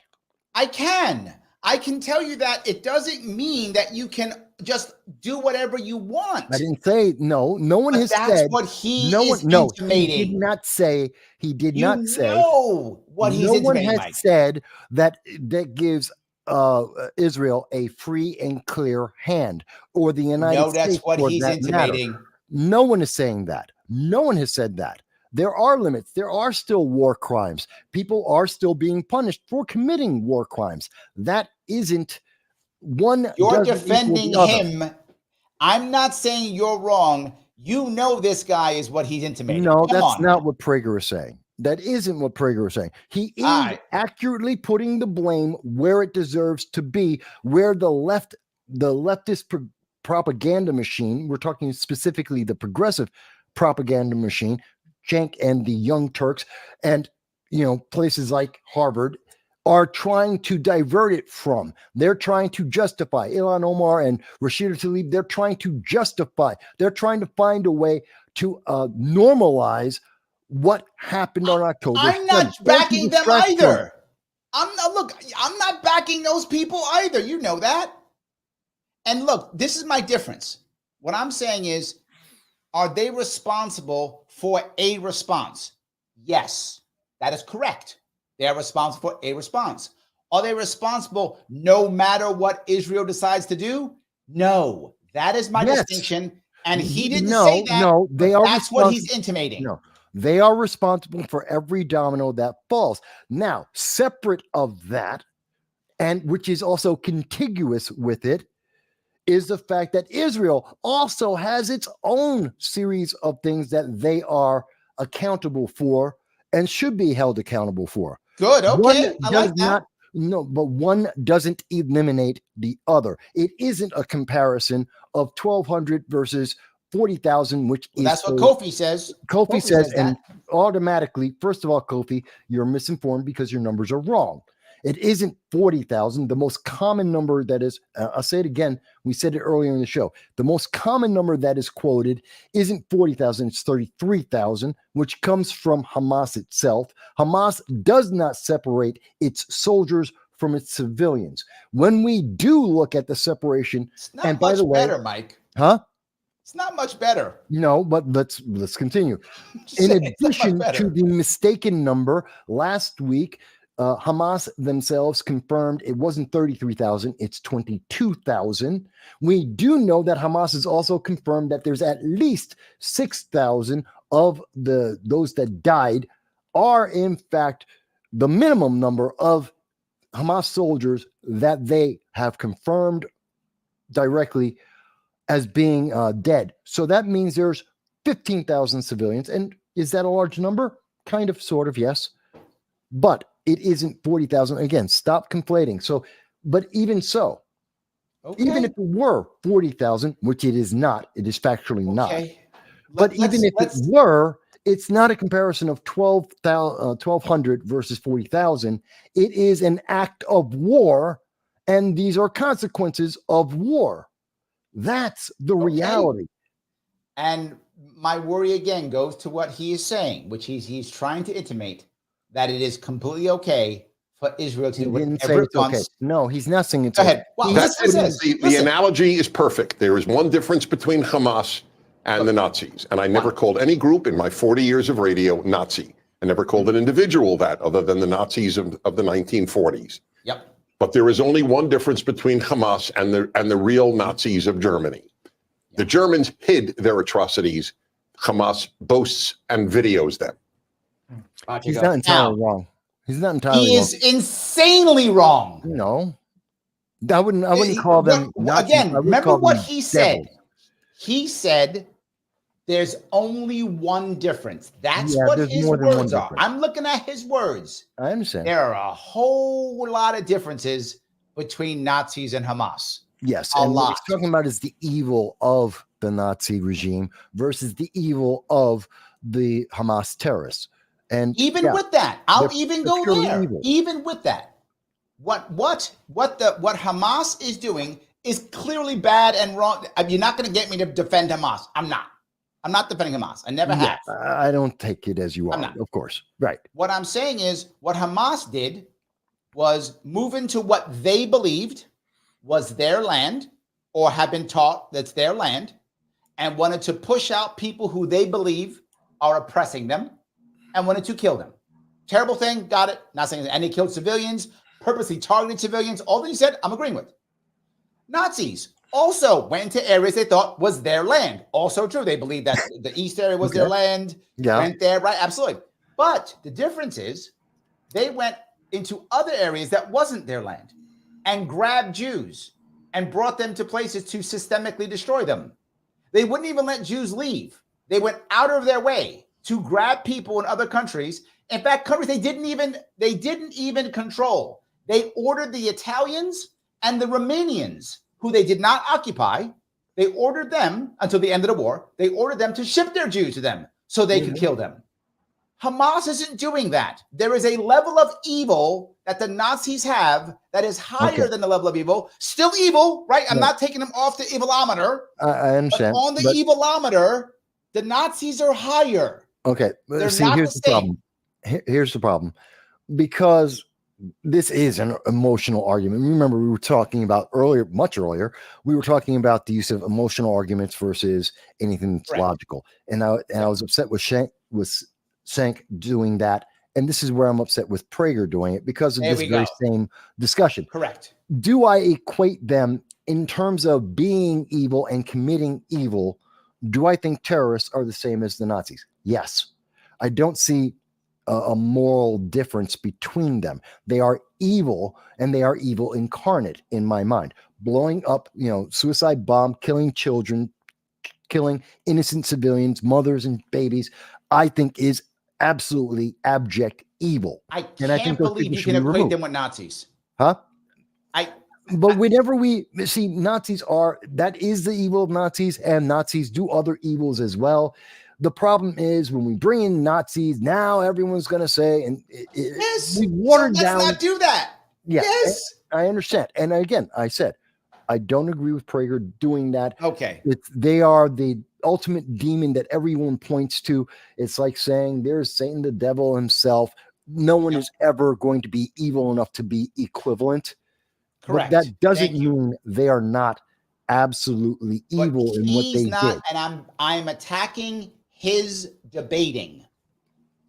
His debating is doing the same shit every time. He hasn't given you one fact. He's doing what Cenk is doing. He's doing the same thing. I'm not saying that. You think I'm supporting Cenk? I'm not supporting Cenk. No, but I'm just pointing that out. What he's doing is he hasn't given one fact. He's just given poor us, we're special, no one's like us, everybody's Nazis. That's his entire argument. It's garbage. No, that's not quite his argument, but I understand why you would sum it that way. That's not quite it. But he has a keep going. I think that they have, I would say, destroying Hamas, definitely. They're not going to get every single one, but the idea that Yahya Sinwar will ever breathe open air again seems to me very far-fetched. I think they have... See, she's trying to be more logical. She's trying to have an actual argument here. She's more like me. Any of that. She's more like me. She's trying to. Driven him underground forever. And, they've cut off the head. And the idea that Hamas will be able to regroup at this point seems to me very unlikely. The release of the hostages...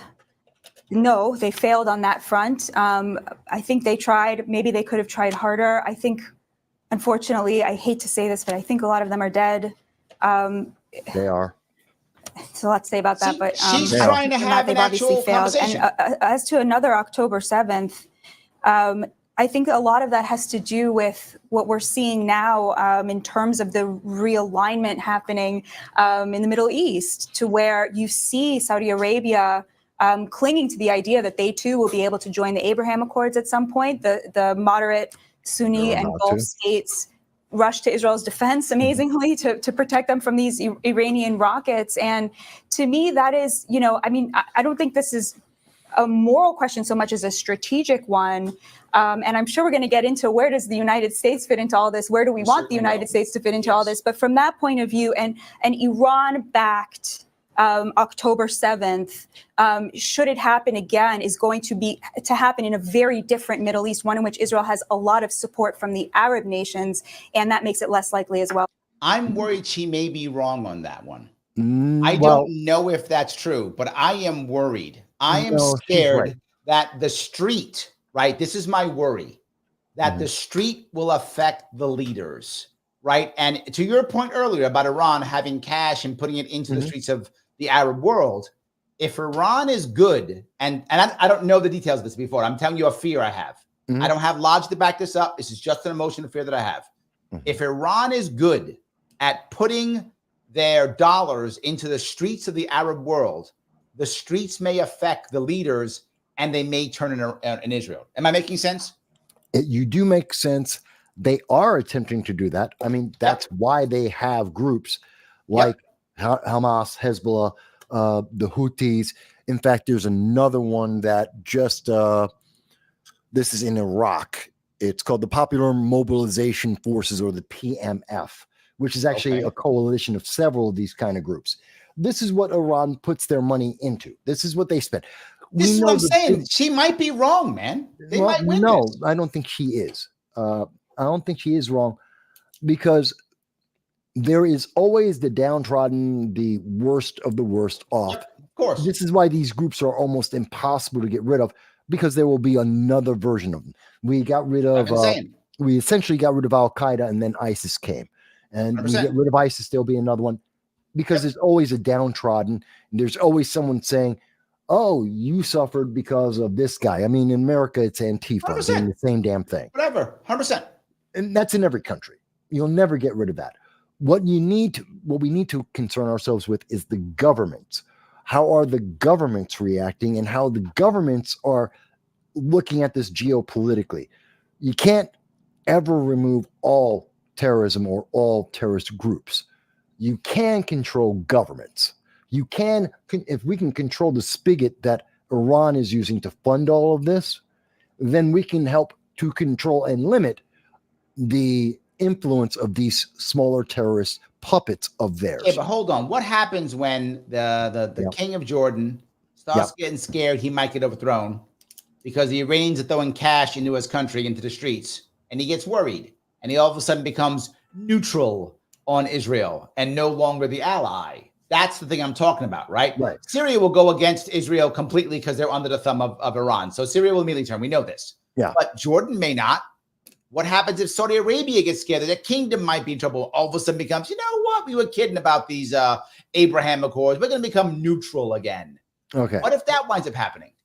Well, it already has happened. We've already seen that. We've already seen the result of that. And Saudi Arabia basically just went quiet. Yep. That's their answers. They went quiet. They're waiting to let everything settle out, and then they'll make their decision, which is good. Because what we should be saying, and this is something that people can see, I've said this publicly on my shows at the very beginning in October. On October 8th, I think I said this. We need to see a strong United States. We need Antony Blinken, the Secretary of Defense, Secretary of State. We need a strong president to talk to Saudi Arabia and say, no, stick with Israel, stand up against Iran. We need you to be a voice against Iran. This is how we prevent Iran from getting bigger and worse. So what happens if Biden wins the election this year? Oh, God help us. The world's we will see. See, she could be right, man. You think she's not wrong? She could be right. I have predicted, and this is based on weak presidents. If we have weak presidents in 2028, there will be 3 simultaneous regional wars in the world. You're going to look at Europe, which is Russia. You're going to be looking at the Middle East, dominated by Iran. You're looking at China and Southeast Asia. That is what's going to happen. If we have a weak president, if we have a weak Congress, if we back away from our influence internationally, that is a fact. If Biden wins again, amplify that. Instead of 2028, move that forward to 2026 at the latest. Because let's keep going. Let's see what the other guys have to say. Yeah. I believe. Yeah, I'm just kind of I'm blown away by the statement that Mr. Prager just made, that the only difference he can see between the Nazis and Hamas is that the Nazis hid their atrocities. So if that's the only difference you can see, I have a few others that pop to mind. The Nazis were a government. The Nazis had an army. The Nazis had an air force. The Nazis had submarines. The Nazis controlled. I didn't even go to that. I went to the Nazi policies that were worse. Yeah, he went to the physical stuff. No dispute that he's misusing that common call out. All right. From France to Poland in all of Europe, whereas Hamas can't even control Gaza effectively. I mean, I find the statement that you can't see any differences between the Nazis killed. Do you see a moral difference? Well, okay, but hold on. But you said that wasn't what you said. What you said is that you can't see a difference. The Nazis, yes, I see a moral difference. The Nazis killed over 10 million people outside of the war conflict, just in terms of people that they killed, let alone the tens of millions of people who you might hold them responsible for. So yes, I do see a moral difference between the two. I'm not saying October 7th was horrifically immoral, but if you're... Again, I want to make sure that I want to be clear when I'm saying that too. They're all on the evil scale, right? It's just Nazi Germany's at the top. That's all. But I don't think, but to be fair, I don't think Dennis Prager, I don't think a lot of people around the world are looking at that kind of evil as a scale. Once you get into that territory, and I would say for any terrorist organization, once you get into the actions of terrorists, there is stop the scale.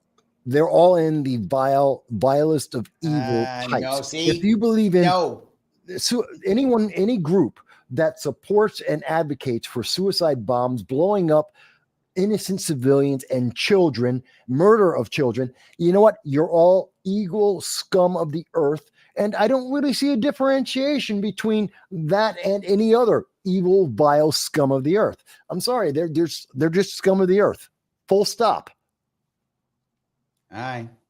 Do you see a moral difference? That would be like if somebody had murdered 2 people and you went, I see no difference between that and the Nazis. Okay, yes, that's also moral. There's enormous differences between the two. That's now, to the other point of the idea of can Israel eliminate Hamas, even if they were, which I don't think is feasibly possible, that they eliminated everybody who is a member of Hamas. I mean, in order to do this, you would have to look at if the images of Gaza City aren't enough, you would have to look at images 5 times over of that. True. And this is going to result in just slaughtering innocent people, not to mention the excess mortality where hundreds of thousands of people are going to die as a result of this in the future.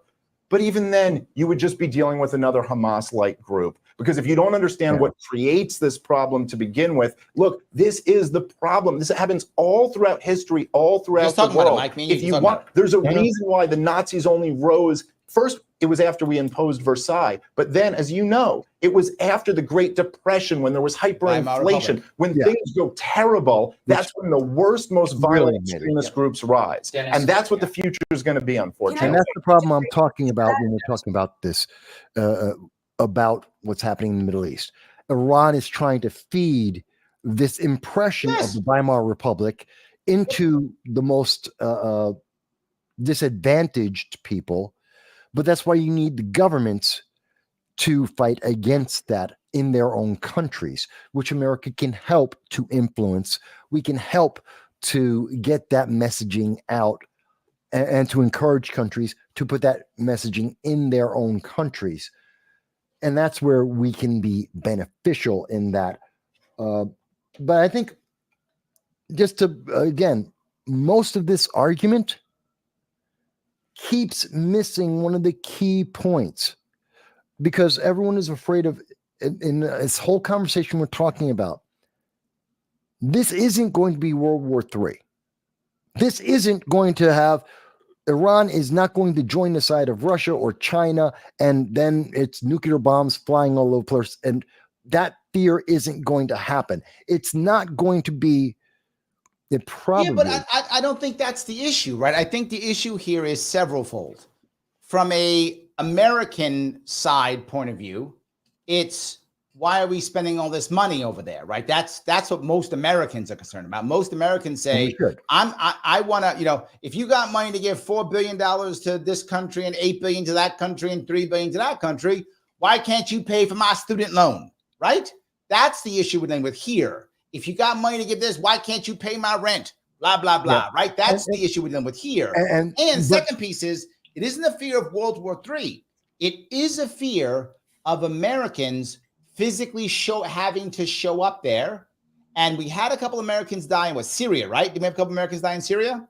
No, it was in Jordan, and we had lost. In Jordan. There we go. Yes. So the worry now becomes, now they've killed Americans. So now we got to send Americans here, and it's Vietnam all over again. Yeah, but that is the worry Americans have, not World War III. But it is World War III because they're talking about the escalation, and it's going to escalate, and it already did escalate.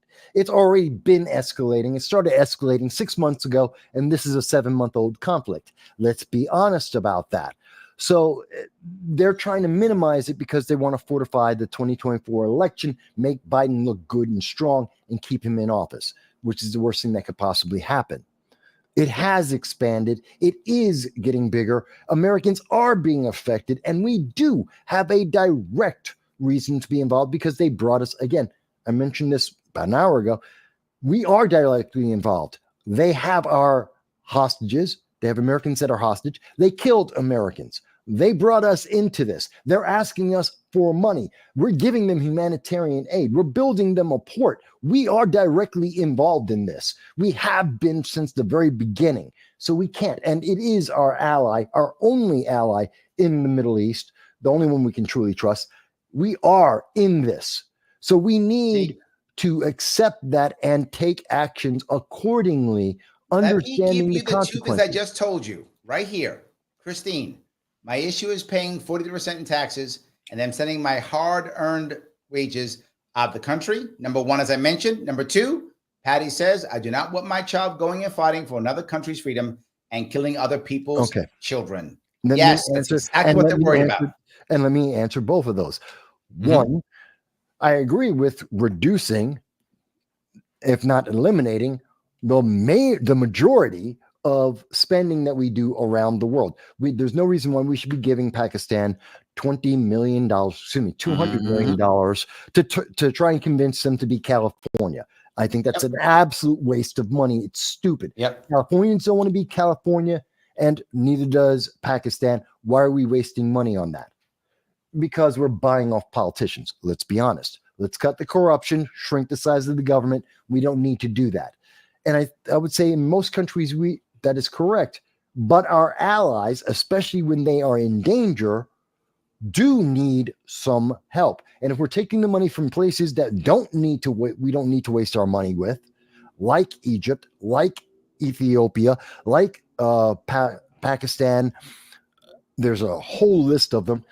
Most of the world, countries around the world, if we don't spend the money on that, you wouldn't notice. We'd reduce more money than we're actually giving to Israel. And what about what Patty's saying? The fear of her, she says part. It. I know. Right? What about that? I'm scared that I'm going to send my daughter to go get killed. She don't want to send her kids get killed. And I'm getting to that. And it's the combination of, one, the money that we must spend, and we do have to defend. Again, we've already lost Americans. Then it is, if we do not take the appropriate actions, which may involve and will involve more American troops, we will have greater deaths, not less. Not being involved. Let me give you the best example I can give you to say that I think you're wrong on this. Okay. And I'll put your own guy against you. Sure. Reagan in the 80s. We lose 50 some odd Marines in Beirut, two something. He packs up and walks away. 260, there we go. He packs up and he walks away. That's Reagan. Yeah. He figured this shit out. I thought he was wrong. Packed up, walked away. Wrong response. I absolutely, vehemently think that was the wrong response and wrong reaction. And I think it had a long chain of negative consequences because we didn't step in more strongly and take a better response. Absolutely. I think he's wrong. I thought he was wrong then. I think he's wrong now. I thought it was one of his best moves he did. He recognized that we didn't need to be there. He packed up and he walked away. No, because that didn't help anyone by walking away. It made some people in America feel good now, and then the consequences of that, which were a further destabilization of the Middle East, which has negatively impacted the United States and citizens around the world. It isn't as simple as we walk away and everything the opposite stops. Let me use your boy again. Opposite. Iran, Iraq. We get involved on both sides. We're throwing money at both sides. We're getting money on both sides. We're involved. Nothing but bad. I don't want to fund both sides. I don't want to fund no money. I've said this before. I'll say it again. No money to Hamas. None. One, they're terrorists, so it's illegal for us to give them money. No, this was 80s. Was there Hamas yet? Maybe. I don't know if there was. 1980? Was there Hamas PLA yet? Maybe. Then. It was the PLA then. But we're talking fighting in the Iran-Iraq war. We're throwing money on both sides. Yeah, and we shouldn't have thrown money on either of them. No. That's my point. I'd leave one, if anything, if I had to pick between Iran and Iraq, and you're talking about Saddam Hussein versus the Ayatollah, I'm going to go with Saddam Hussein. Absolutely. Fund him. We did. Screw. Yeah, but we also gave money to Iran because of this mistaken idea. And I think this was the end of the Bush, beginning of the Clinton era, when we saw that we were giving money to Iran to have negotiations and to start relations with them again, because somehow the Clinton administration didn't believe that the Ayatollah meant kill all Americans when he said for decades, kill all Americans. He's an idiot. All right. John says this. He says foreign aid is taking money from poor people in a rich country and giving it to rich people in a poor country. Not entirely wrong, but slightly. Okay. All right. Not entirely all right. Let's try to finish this up a bit. Come on. Something really staggering has happened in Gaza since October 7th, which is there have been protests against Hamas. For the first time there were protests actually recently in 2019, but they were quashed by Hamas in a very aggressive, violent way. But the people of Gaza, the innocent people of Gaza, yes, who you mentioned, are speaking out against Hamas because Hamas is stealing their food and their aid. And they are seeing, they've known all along the role Hamas. Her arguments are far better than his. Prager's arguments are garbage. Her arguments are far better.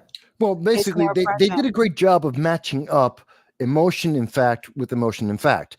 Dave and I keep forgetting her name. I keep forgetting. They keep on having great conversations. They're more factually based, although she's probably the most factually based person in the entire debate. And you've got Shank and you've got Dennis Prager. They're both going against emotions and morality constantly, which is pissing me off about both of them. And so Dave and her, they're kind of matched up. So it's kind of evenly weighted on left side and right side, quite honestly. If we're talking about facts, a little bit more on the right than on the left.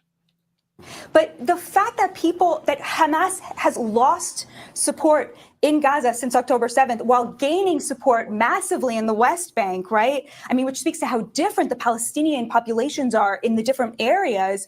I just don't buy it that Israel is creating more and more Hamases and Hamases and Hamases. I think that there's evidence that actually the opposite is happening, that the people of Gaza— There is no way Israel right now has friends in Gaza right now. That's not a thing. Now they may be anti-Hamas. That's possible. And it may be the people who were already anti-Hamas who now feel comfortable saying something. Could be that too. We don't know. There either could be more people anti-Hamas, or the people who were anti-Hamas now feel comfortable saying something. We don't know. But does it make them pro-Israel? It just makes them anti-Hamas. We have to get out of this cycle. Wait. So Iran is the biggest. Where is Hamas coming from? What's the biggest momentum up until the moment of the war? That's Iran. They were the ones creating the new funding and fueling. They're writing the checks, of course. And now, since the war, it's like any war. The opposition is always going to get some more support, always, because you're fighting a war. And it's only after the war and after things settle down and after you start to rebuild the infrastructure, have life return to some level of normalcy, that's only time where you're going to see that. So, yes, of course, it's true that, yes, during the war, the people they're fighting against are going to have more people they're fighting against. Of course they are. That happens in every country every time there's a war. That's unfair. I'm with you. That's insane, by the way. We'll get to, I hate to put it this way, but I mean it sincerely, so I will. You are on record now, because the internet has a permanent memory. I'm aware. Of saying that there's no comparison morally between Hamas and the Nazis. No. That's not what he said. No, that is not what Dave said. Yeah, that's him strawmanning again, gaslighting, being dismissive. That's all Prager does. Yep. No, you changed. He's on the record. You changed what I said a little bit. But no. Yeah. Wait. So I didn't say that. Wait. All right, you don't. So you think morally they are similar? Yes or no? I did. See, that's what he does. Prager said before, there's no difference. Now we use the word, they are similar. He changed his word to try to screw Dave, and then to get rid of nuance. He wants no nuance. Bhatia is talking nuance. He wants none. He goes, yes or no, trying to destroy nuance. It is not unfair for Prager in this conversation. And again, Dave Smith can also ask the same thing back of Prager on his lack of clarity. It is not wrong in a debate to say, define your position, define your statement, what you have made. There's nothing wrong with that. He's fine to ask that. He was wrong to mischaracterize what Dave said. Yes. And I think he went too far, but it is not unfair to say, I recognize I went too far. What is, for clarity, what is exactly where you stand? Let's get that on the record. But he didn't say that. He said yes or no. Well, he's trying to make no nuance. This is what Prager does. This is how he debates. He debates pushing you into moral yes or no. He's always morally right. You're always morally wrong. This is how Prager does it. I haven't seen one fact come out of his mouth yet. Okay. No, he hasn't put out facts, but you know what? It is a common tactic in debates. Everyone tries to do that if they can, to some extent, in a debate. I'm not going to fault him for debate techniques that he's good at. I'm more concerned about the content of the debate itself. And again, I've said it before, for both Dennis and Sank, I don't like the emotional arguments which they focus on because they are flawed. And I'm not, I like to have facts and make conclusions from them as best as I can. Okay.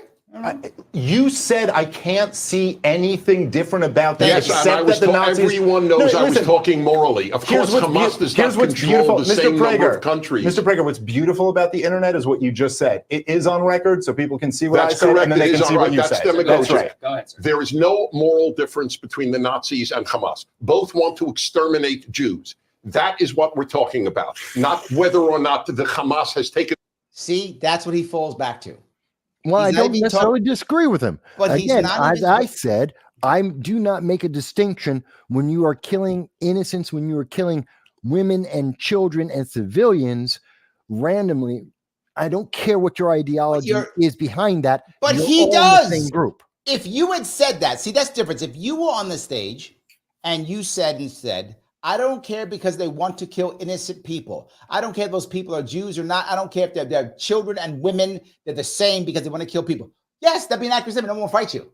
But he purposely says Jews because he wants to make it that if you fight him, you are anti-Semitic. There is no difference in what he's saying. No. Hold on, let me finish. There's no difference in what he's saying is if someone were to say, well, it's because black people. So anything you say now, you're racist. He's doing the same thing. He is basically one of those women on TikTok who's like fat acceptance and bases everything on racism. So if you say she's heavy, she calls you a racist or you're fat phobic or something. That's what he's doing for the right. This is why, see, what you said is not what he said.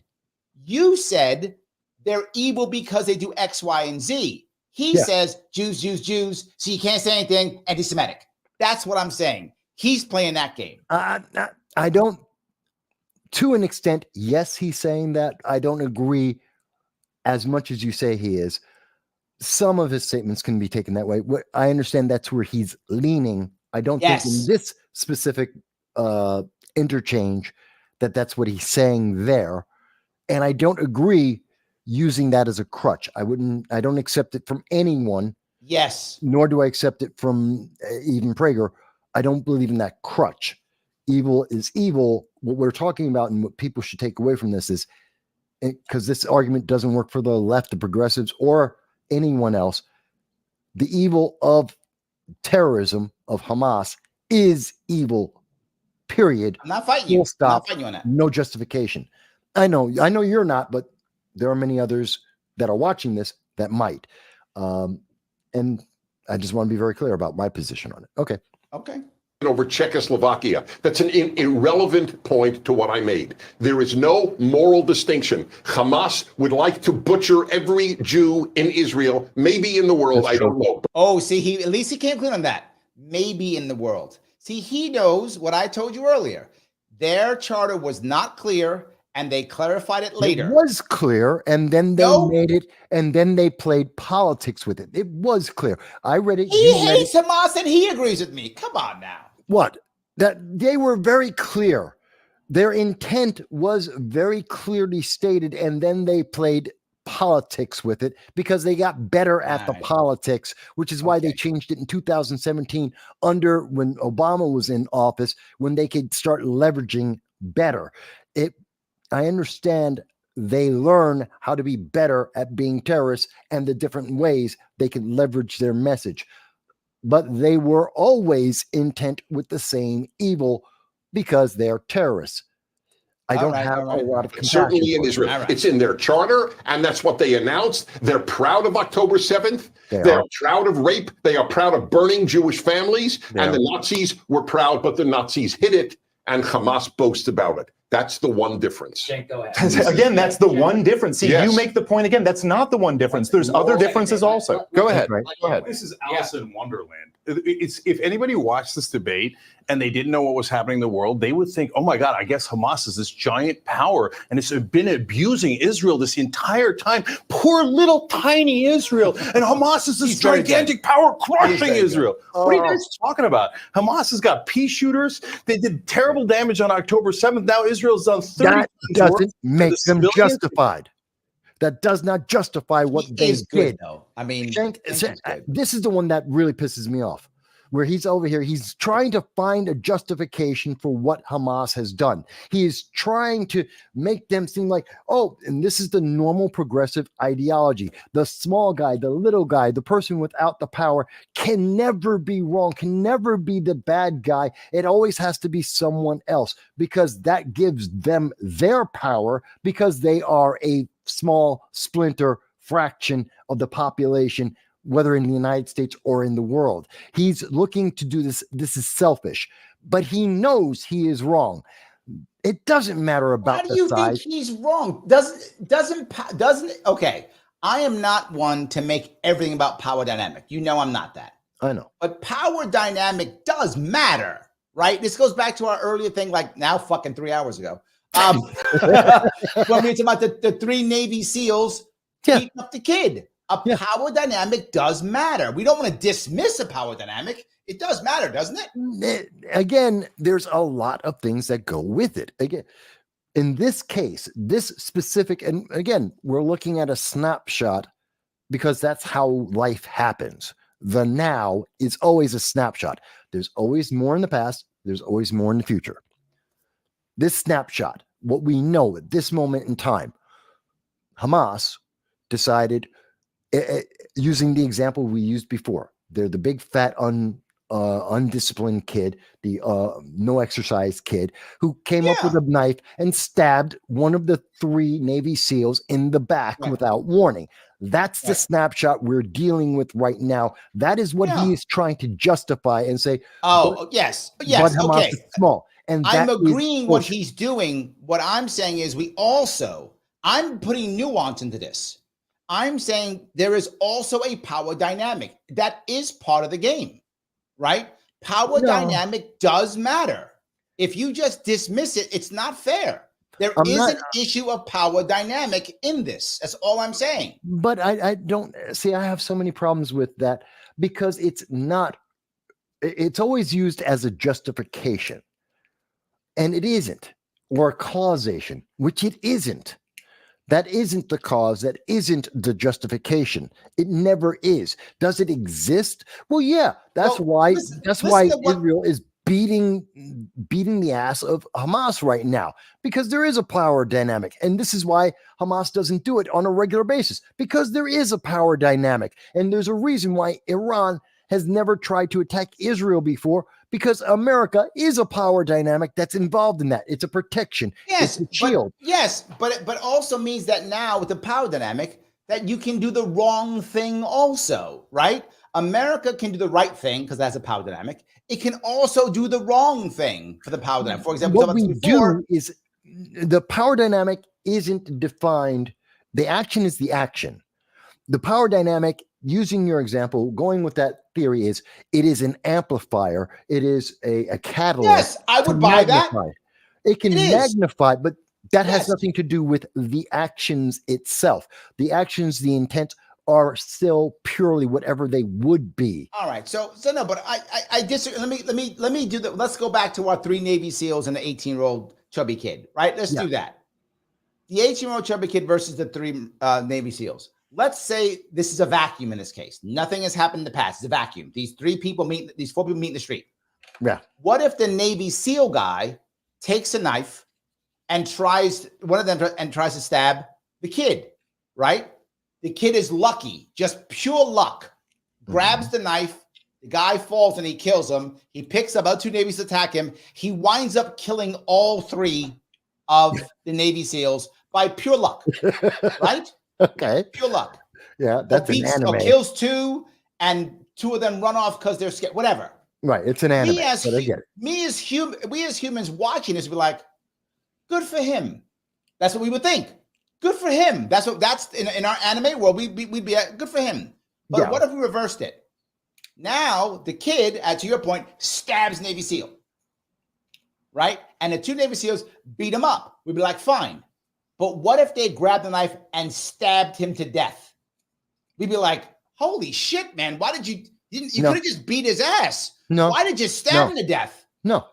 No, people would go, no, there's a consequence to what he did. No, if he died, and he my died. point is, socially, you're absolutely, that's not true, Mike. Sure it you is. know that you would have think that, but I'm talking about the average person watching our anime. No, I think the average person, anime, the average person who's not gone to Harvard or certain higher levels of education in America, absolutely, which is the overwhelming majority. Only 11% of Americans go to college. So they're the only ones who are being infected by the indoctrination. The other 88%, roughly 88% of Americans would pretty much understand what I'm talking about and would agree with me. No, you do something stupid and you get the consequences of your stupidity in the same degree and magnitude of your stupid action in the first place. You try to attempt murder and you die, you got what you deserved. Whether you are successful or capable, doesn't matter. You made the attempt to murder. You knew what you were doing. You have a consequence coming to you. So you're telling me, hold on, you're telling me that we're watching our anime that we just wrote, this anime. Yeah. And in the anime, the reverse happens. The Navy SEAL who gets stabbed turns around. He's not dead, he just got stabbed, right? In this case, no one died, he's stabbed, right? So the first Navy SEAL punches the chubby kid. He falls on the ground. So he's on the ground now, right? He's on the ground. And instead of beating him or kicking him or calling the cops, none of that, we decide to stab him to death. And you think the average American goes, yeah, that's fine. No, they wouldn't. Yeah. Because they would see a power dynamic. They would go, why? You didn't have to do that. That's because what the kid tried to kill him. It is appropriate. I don't know if the kid did that once, what's he going to do next? I am fighting for my life. He is not, you didn't say the kid's not knocked out. He's not disabled. He's down. What if he was? What if you punched him, he went down, knocked out, now you've changed the scenario. Now you've changed the scenario. It's a different scenario. If he continues to be a threat, yeah, take him out. No problem. I got no problem with that. Take him out. It's his choice. I'm wrong. Power dynamic just doesn't because matter. The consequence, just because it's uncomfortable to see the consequence of the idiocy that's in display right now, just because we're seeing it and going, well, that's uncomfortable. That was really stupid. And we're blaming the people who got it. Then let me do something that actually happens in the world. That actually happens in the streets of America every day. I'll give you another one. It happens in the world every day. Not our anime, our regular world.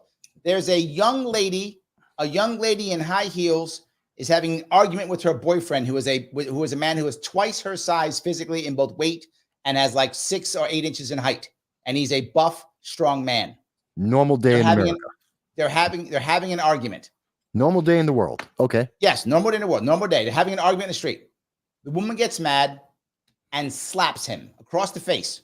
Slaps him across the face. And it stings. She slaps to her might and it stings. He's not devastated, but it stings. It hurts. Yeah. And he's publicly humiliated because it's in the street. So he's humiliated and it hurts. Yes. So he smashes her with a deck right to the face and smashes her nose and breaks her nose, scarring her literally for life. Yes. The average American would say, no, that's not good. You're right. Power dynamic. That's because of power dynamic. No, that's because of culture. It's not the power dynamic. It's not. It is culture. Because of our culture here in the United States, and there are other nations that have similar Judeo-Christian beliefs that would also take it in the same way. At the same time, there are many countries around the world where they will not blink an eye. Why? Because culturally, they accept and recognize that if you want to be stupid, they call it FAFO. If you want to be that stupid, then you're going to get that stupid back. It is only because of our culture, and I agree with it. Mind you, I agree. Thank you. That it happens. We are talking. That's what we're talking about. We are literally talking about. That's only because of our American cultural view. No, it is not consistent around the world. I'm telling you, there is no place. There is no place in Europe. There is no place in South America. There is no place in North America. There is no place in East Asia. If a guy who is twice the weight of a woman and she slaps him, And so you are wrong. Her nose and scars her. That everyone goes, well done. That was exactly right. You yes, are wrong. Well done. Looking at the Slavic nations, the former Yugoslavia, including Serbia and Serbia and even Ukraine, you're wrong there. You're wrong in most of Southeast Asia. We're talking about Thailand. We're talking about Korea. We're talking about the Philippines, Micronesia, Micronesia. There are a few of them. You are wrong because they do not have the same value system, the American value system. And that's also very similar to the European one. I don't think you could be more jingoistic. If you want to play, Christine says it right there in the comments. Play stupid games, you win stupid prizes. FAFO. In America, we try to balance that out to make ourselves feel good, but the answer is you want to be stupid, you get stupid. No. Okay. I'm wrong. It's fine. Patricia, that is your side too. I was going to say, okay. I guess we think the world was web. Look, I've been in the Philippines. I've lived there. I've lived in Japan. I lived in Korea. I visited China. No of those places would they be like, that's okay. I've watched their media. Have you seen and the women on the street run around? You've seen them smack the men? No, you don't. They don't do that. And I know. I agree with you. Yes, and my point is, but if one did, if one was, say that the woman was drunk or she was on drugs or something. Well, yeah, they would. Then they wouldn't have a problem with it either because they also look down on a woman who's drunk or on drugs, and they have a bigger problem on top of it. Yes. And I can tell you in the Slavic nations, having lived in Moscow and had many conversations with people over in Ukraine, in Moscow, in Russia proper, in Soviet Georgia, that woman would be knocked out and no one would blink an eye. All right, then I'm wrong. Then it doesn't matter. Fine. Okay. Okay. It's fine. We could just, you know what? Nuke Gaza. Totally fine. And Nuke Gaza. Folks, it's fine. It's okay to agree or disagree with us on different points throughout this. It is a nuance. These are nuanced subjects. Which is my anger with Prager. Huh? That's my anger with Prager. No nuance. But anyway, let's finish Cenk. Cenk's going to yell at us now some more. Massacred civilians after civilians after civilians. Israel is Goliath. It is not David. It is the Germans in terms of military power. It is not the Jews. The Palestinians are the equivalent of the Jews during the Holocaust. No. They have been put into ghettos, and they have said, you have no freedom. You will serve us and serve us only. And right now they're saying we're going to have permanent occupation. And wait, so were the Jews not supposed to fight back against the Germans? Do the Palestinians, hold on. Do the Palestinians not have a right to defend themselves? Does it only go one way, where Israel can crush? And how dare you lowly Palestinians fight back? How dare you? Now look at Dave laughing, because Cenk is good. You cannot like Cenk, but you got to respect that game. No, I respect the showmanship because that's what he's doing right now. This is a show. This is literally, he is using false equivalence and emotional manipulation to try and win people onto his side to make you feel it's what Prager does. He's right. This is why he's one of the most successful progressives in America at this time. Good point. Because of his showmanship, his emotional manipulation, and his false equivalence, and he knows it, which is why he's doing this, because he knows he can't support his position. So we've been doing this for 3.5 hours. Let's go to the. Can we do closing statements? Okay. Let's do closing statements. Yeah. All right. I'll see if I can close, and then we'll wrap up the last half hour of this. By the way, folks, you can see there is, and someone earlier had made the comment. I think it was who said that? Hoops H, I think, had said earlier that they learned a lot, and there's a lot to learn about this. There is. I mean, me and Larry, we do this on a daily basis. I mean, literally earlier, just before the show, I was reading half an hour ago about the attack in Iraq and the fact that we don't know who did it. And some people want to blame Israel. Some people are blaming other terrorist organizations that aren't related to Iran. this is what we do. And if we're having so many issues and so many examples of problems, my biggest thing is don't believe anyone who says, I can answer it in 30 seconds. They're lying to you. Don't believe anyone who says, here's my headline and I have the answer. They're lying to you. Anyone who tries to, they're manipulating one way or the other. If they're saying, if they can't have an involved conversation and they say, I've got it, it's 30 seconds, liar. They are trying to manipulate you. They have an agenda and they're trying to get you on their agenda. Well, this is it. Hops 27. Yeah. I've learned a lot from this episode. I have a lot of homework to do. And by the way, guys, if you like this, then please click the like button. Click the button that is like. I know I bug you. Please do it. Click that like button. I know I bug you, but it matters. You notice it's getting demonetized because of what we're talking about. So that's already done. So hook me up by giving me a like button. If you're watching on Twitter, please retweet this. Every retweet does matter. If you want your chat to go to the front, super chat me if you're watching on YouTube. You can also become a member if you want to on YouTube, $4.99 per month. Click that join button. Hooks me up, and also your stuff goes to the front too. But more importantly, if you have not subscribed to my YouTube channel, do it, please. Every subscription matters. Please click the subscribe button. More importantly, though, help out Mike. He's on Rumble out here doing the heavy lifting. He's doing it. He's actually doing it tomorrow. He'll be doing another X number of hours, punishing himself for you. See, for you, he's doing it. Follow him on Rumble at No Soundbites Allowed. Please do that. You can also follow him, by the way, also on Twitter if you want to. His stuff is also on the it's on the show description, both on YouTube and on Facebook. So let's see if we can get some more of this out. Maybe we'll see if we can. We picked a doozy of a topic, I tell you. I know this was fun. But you know, I think a lot of people will appreciate because it's not a conversation people hear enough because it is difficult. All right, here is their closing statements. 2 minutes. So try everybody keep a 1 minute response. I would phrase it this way: instead of trying to respond to a simple question, let's just take the last thing you'd like the audience to be able to take away with. So Batya, we'll go ahead and we'll start with you. I wanted to open with this, but I'm going to close with it instead. I'm going to mention all of the areas of common ground that we have here because there was so much of it.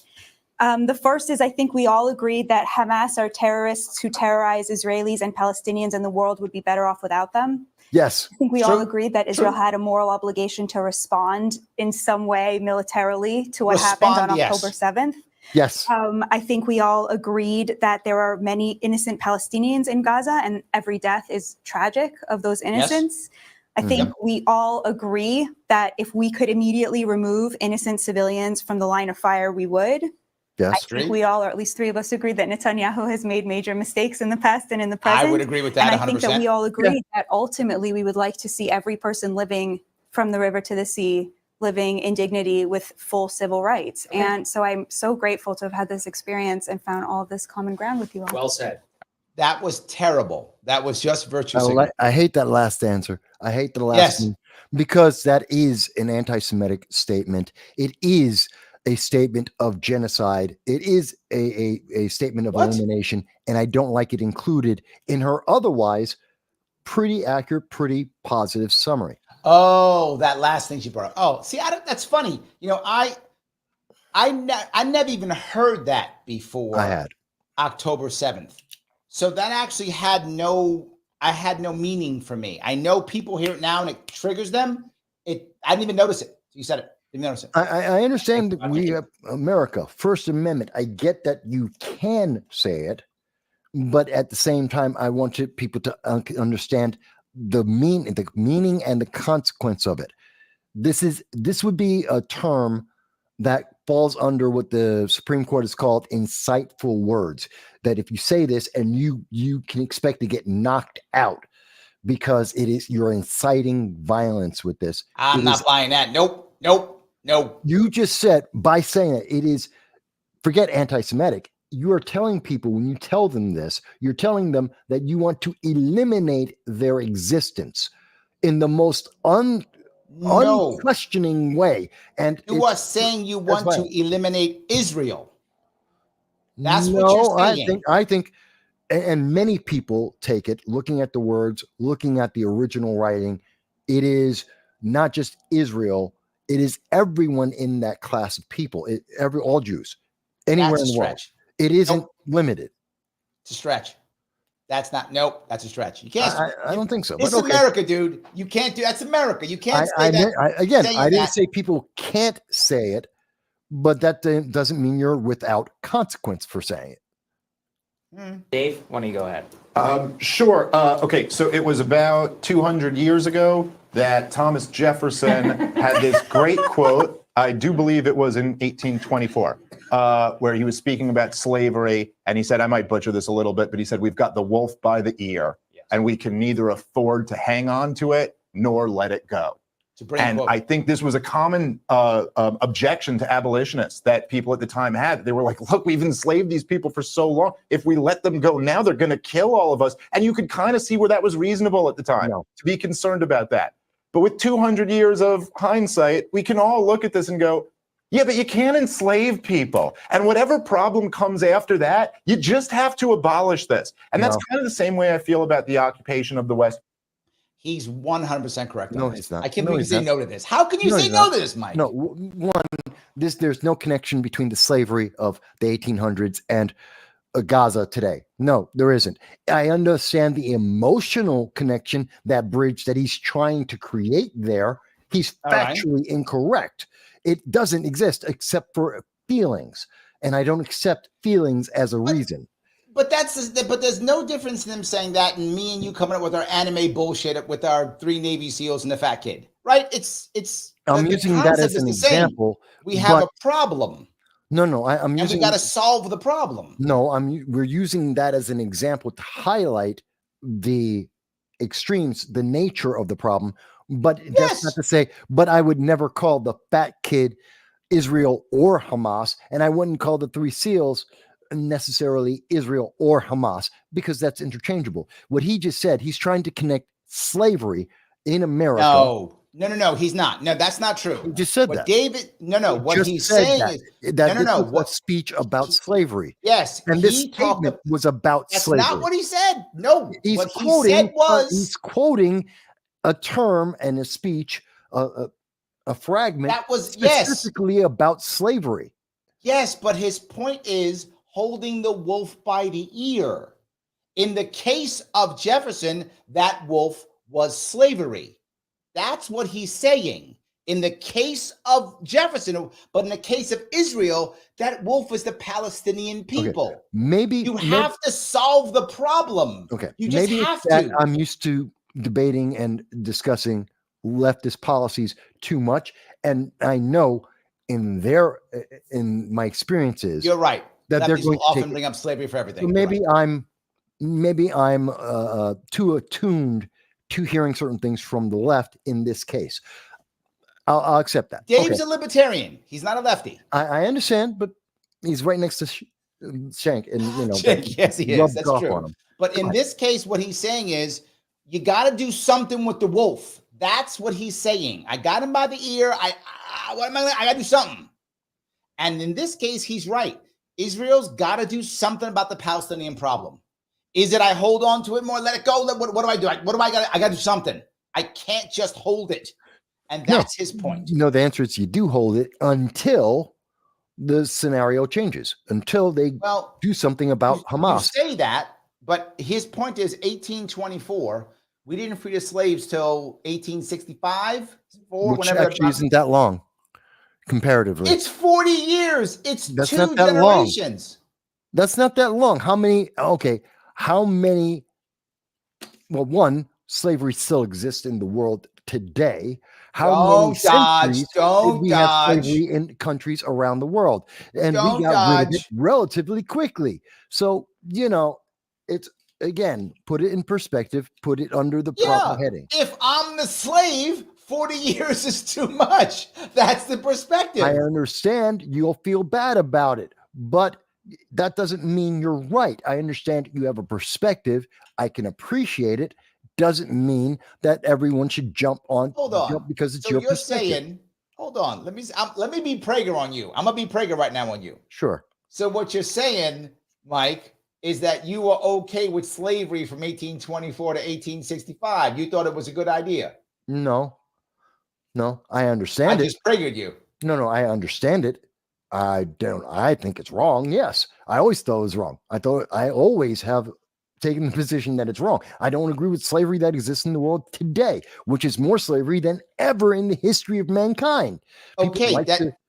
Yes, but I get that. All I'm saying is, if that. But I understand the argument that's being made. The point is, Jefferson was wrong, and that Jefferson should have just said, you know what, we should abolish slavery as soon as possible. Today, if we could, as soon as we can. No, and the answer, that's what I'm saying. Where this breaks down, because slavery isn't the same thing as what's happening in Hamas and in Gaza. We have a government and a governmental system that is terrorist. And as long as that governmental system I'm trying to be clear on this one. Hold on, Mike. I'm trying to be clear on this one. He's not saying it's slavery. What he's saying, it's a massive problem that can't be fixed tomorrow. And he's saying that either way, there's gonna be problems no matter what you do, but you gotta solve this shit. That's what he's saying. Even if Thomas Jefferson had said, I agree with all of that up to the very last thing. You can't fix it. This is like the two-state solution, which I've mentioned several times throughout this now. You can't fix it if that governmental system, Hamas, terrorism, that demands and requires elimination of another group of people because of their differences from you, you can't fix it. You have to fix that thing first. You can't build a building without a foundation. You can't solve this without getting rid of Hamas. What if all the slaves in America, and this is Dave's point, what if all the slaves in America openly said, the second you free us, we're going to get guns and shoot you?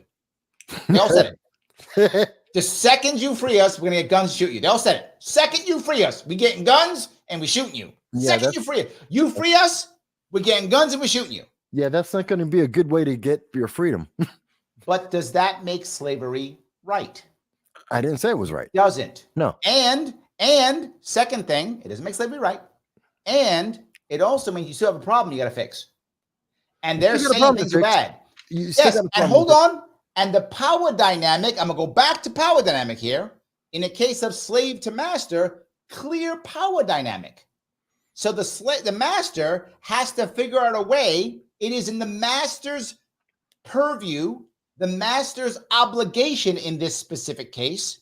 They have all the power. It's not even a little bit. This is using your example. Wait a minute. Using the example you just gave, that slave says, as soon as you free me, I'm getting a gun. I'm going to shoot you. As the master in that scenario, go, and that's why you're not going to get free. Correct. Yes. I'm not going to let you go. Right. You're going to continue the cycle, and you're going to continue that until the slave changes. Correct. Until there's a change. You're right. And I'm telling you that change can't happen unless, because this isn't a one-to-one example. That's the problem. We're talking about governmental systems. Let's stay on this example. I'm agreeing with you. Let's stay on your example. In this specific case of slavery, this is not Israel. This is slavery in this case. In this case, I'm the slave, you're the master, right? And I'm telling you, the second you free me, I'm getting a gun and I'm shooting you. And you go, that's why I'm never freeing you, Larry. And I go, great.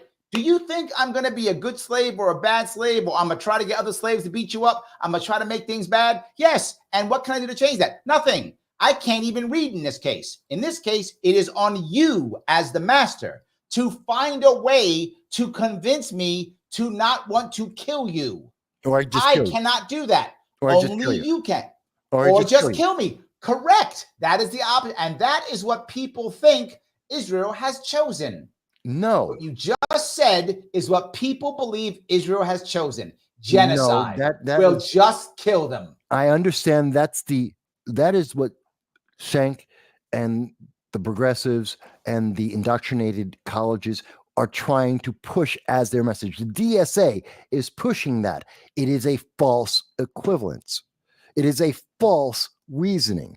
They're pushing it because of their political agenda. It is the quick answer to a very difficult, very involved problem. And that's And that should clue people in that it's wrong, because it isn't a 30-second, one-sentence answer. These guys are manipulating people. That isn't the equivalence. But the thing that Dave is saying is not, you got to fix this thing tomorrow. He's saying you got to fix it. You just can't have a Palestinian problem. And what they're hearing is what you said. They're hearing, oh, let's just genocide them. No. Because that's what people are hearing. Because I don't think that's what the matter. I don't think that's what the majority of people hear. I think that's what the majority. No, I think the majority of institutions like the colleges, like the DSA, the Democratic Socialists of America, the Progressive Movement, they're pushing that message through people like Shank. But that isn't what people automatically think. I think they realize and identify what I'm saying, which is the first thing, the key, the thing that makes everything else possible is get rid of Hamas. You change that one thing, everything turns around. Everything becomes possible. That's where the opportunities start. Get rid of Hamas. Because Hamas, by definition, these terrorists want genocide. They want elimination. You cannot have peace. You cannot have a state. Hold on. If you look at most independent media, most of it, they believe what John says right here. Hamas wouldn't exist if Netanyahu wasn't propping them up and funding them. No, that's not true. That is a common thought throughout independent media. No, it isn't, because that's what you're hearing media personalities. The average person doesn't know who Netanyahu is. Okay, so you and I know this. We've had enough conversations with people all around the country. We talk to more than enough politicians on a regular basis. You and I both know, and I'm saying this to the audience, our audience is an exception to the rule in terms of politics. They're in the top 5, maybe 10% of everyone in politics in America, because 90% of Americans know nothing about this. They don't know who Netanyahu is. I don't think so, man. I think you're wrong on that. The average American couldn't tell you who Netanyahu is, let alone that, if depending on how you word it. But the average American, particularly young American, is watching TikTok. I know I have 2 young Americans in my household. The average young American is watching TikTok, and TikTok is telling them what Patty says: genocide of Hamas. That's what TikTok is telling them. They may not know who Netanyahu is. I think you're right on that. They may not know that, but they do know bad stuff's happening. I think you're off on this one, Mike. That's just because we see the DSA and the left are better at pushing a message, especially on places like TikTok, who they have better rhetoric. I completely agree. Agenda. I've always said that the left has better rhetoric. That's 100% true. They're good at pushing it out there. It doesn't. And again, the average kid, that's what they see. They have no idea what it means. They have no understanding of the context or the scope of it. They don't know. They just know that's what I saw. It's the same reason why 88% of all politicians get reelected. Why? They know that, oh, that name, that's elected, I vote for them. They don't know. They don't know enough. That's why we've been spending 4 hours to try and let people have more information and more understanding. Let's finish the closing statements. I don't mind the 4 hours. It's been since 1967, man. You just can't do this to people anymore. Mr. Prager used the example of World War II over and over and over again today. And I know I'm not a left-winger, Cenk is, and the rest of us aren't. But I know when I say, hey, we should make a peace deal after October 7th, a lot of people go, that sounds wimpy and left-wingy. Yes. How about forget the lessons of World War II?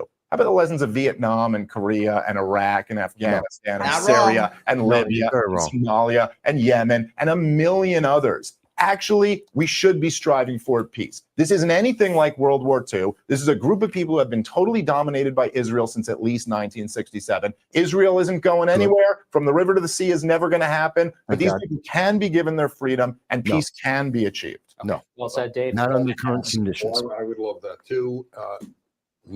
Right now, most Palestinians would like to get rid of a Jewish state. I wish that weren't true. Every time if it weren't true, I don't agree. it would be peace. I think that is the honest approach. I just have to say, even though it's my final statement, I nevertheless have to respond. I have to gaslight. The comparisons you make are remarkable. I mean, that the slavery of blacks and the status of Palestinians are It's not what he said. He was talking about the wolf. That's what he's. You got to deal with the wolf. That's I understand the confusion there. I understand if you deal with enough people on the left and you're from a center right position, you're going to hear it the way I did, which is kind of the way he's responding. Although I think Prager is more purposefully taking it that way. Yes. Yeah. It's such an insult to blacks. All you suffered was what Palestinians suffered? No, it's a logical analogy. No, it's not a logical. Well, no, it's not logical because. So it's not logical when he brings up some guy talking about the wolf and slavery, but when Prager brings up Nazis, completely the same. Totally fine. He's full of shit. Prager's full of shit. It's not analogous. That's the point. You can't have a logical analogy if it's not analogous. Okay. Okay. So one final word: the pariah state of Israel. That is correct. That was what, in fact, Chuck Schumer said. Israel twice in his talk. That Israel is. That is still my worry, Mike. That this may not go away. That Iran may do a better job, and they might keep Iran and they might keep Israel as a pariah state. I think Batia might be right on this one. I'm worried. We'll see. I mean, I think you have a point. Depends on what happens. But I think it's a valid fear that Israel may be a pariah state for a long time. It's possible. Not that long. It's not the first time. Okay. The pariah state. There's a reason that Israel is a pariah state. It's because the left-wing media in the world have decided to declare, along with Muslim countries, and Israel a pariah state. So here is just a couple of statistics that are worthy of noting. In the last few years, 500,000 people have been killed in a breakaway province in Ethiopia called Tigray. Now, one of you watching this probably knows about it. I don't know if anybody on this panel knows about it. It's a civil war. 500,000 slaughtered and about 80,000 rapes. Is Ethiopia a pariah state? Yes. Fucking yes. For anyone who pays Eritrea. Anyone who pays attention, yes. Yes, and so's Eritrea. So's Eritrea. Yes, both of them are. He's full of shit. Yes. Of course not, because they're not Jews. So nobody gives a damn.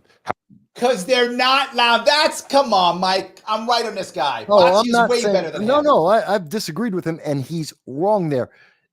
Again, now he's playing this stupid game. You don't know, again, politics. 90% of Americans don't know politics. Yeah, but they didn't know. It's not that they don't know the politics because they're not Jews or because they are Jews. It's because they don't know. They can't find Ethiopia on a map. They don't know what Eritrea is. Hell, they don't even know that there are 40,000 Americans that are abandoned in Haiti or 15,000 Americans abandoned in the Sudan 2023. They can't find these places on maps. Yes. Right next to Ethiopia. Yes. Yeah. Agreed. And they can't find find Haiti. It's right next to us in the Caribbean. People don't know where it is. Christians have been slaughtered in West Africa since 2000. They've been slaughtered by Muslim groups. Does anybody call the Muslim groups pariahs or any? Yes. Yes. Boko Haram. Yes. What the fuck is he talking about? Yes. Literally. Yes. Yeah.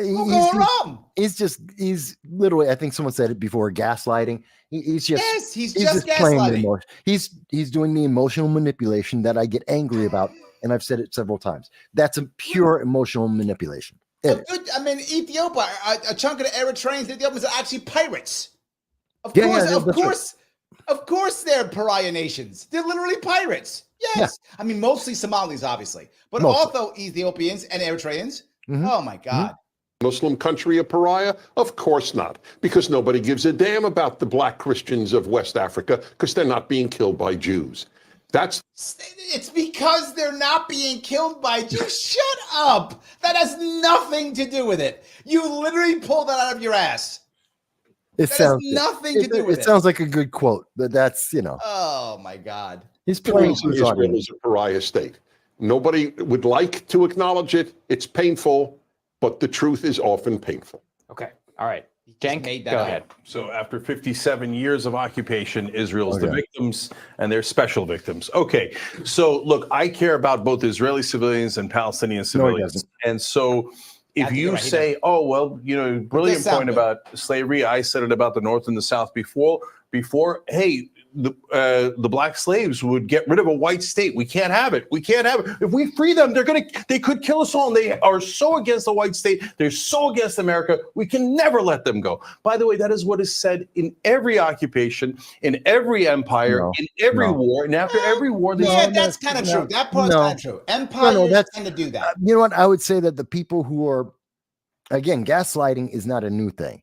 You know, exaggerating the flaws or faux pas of your enemies is not new.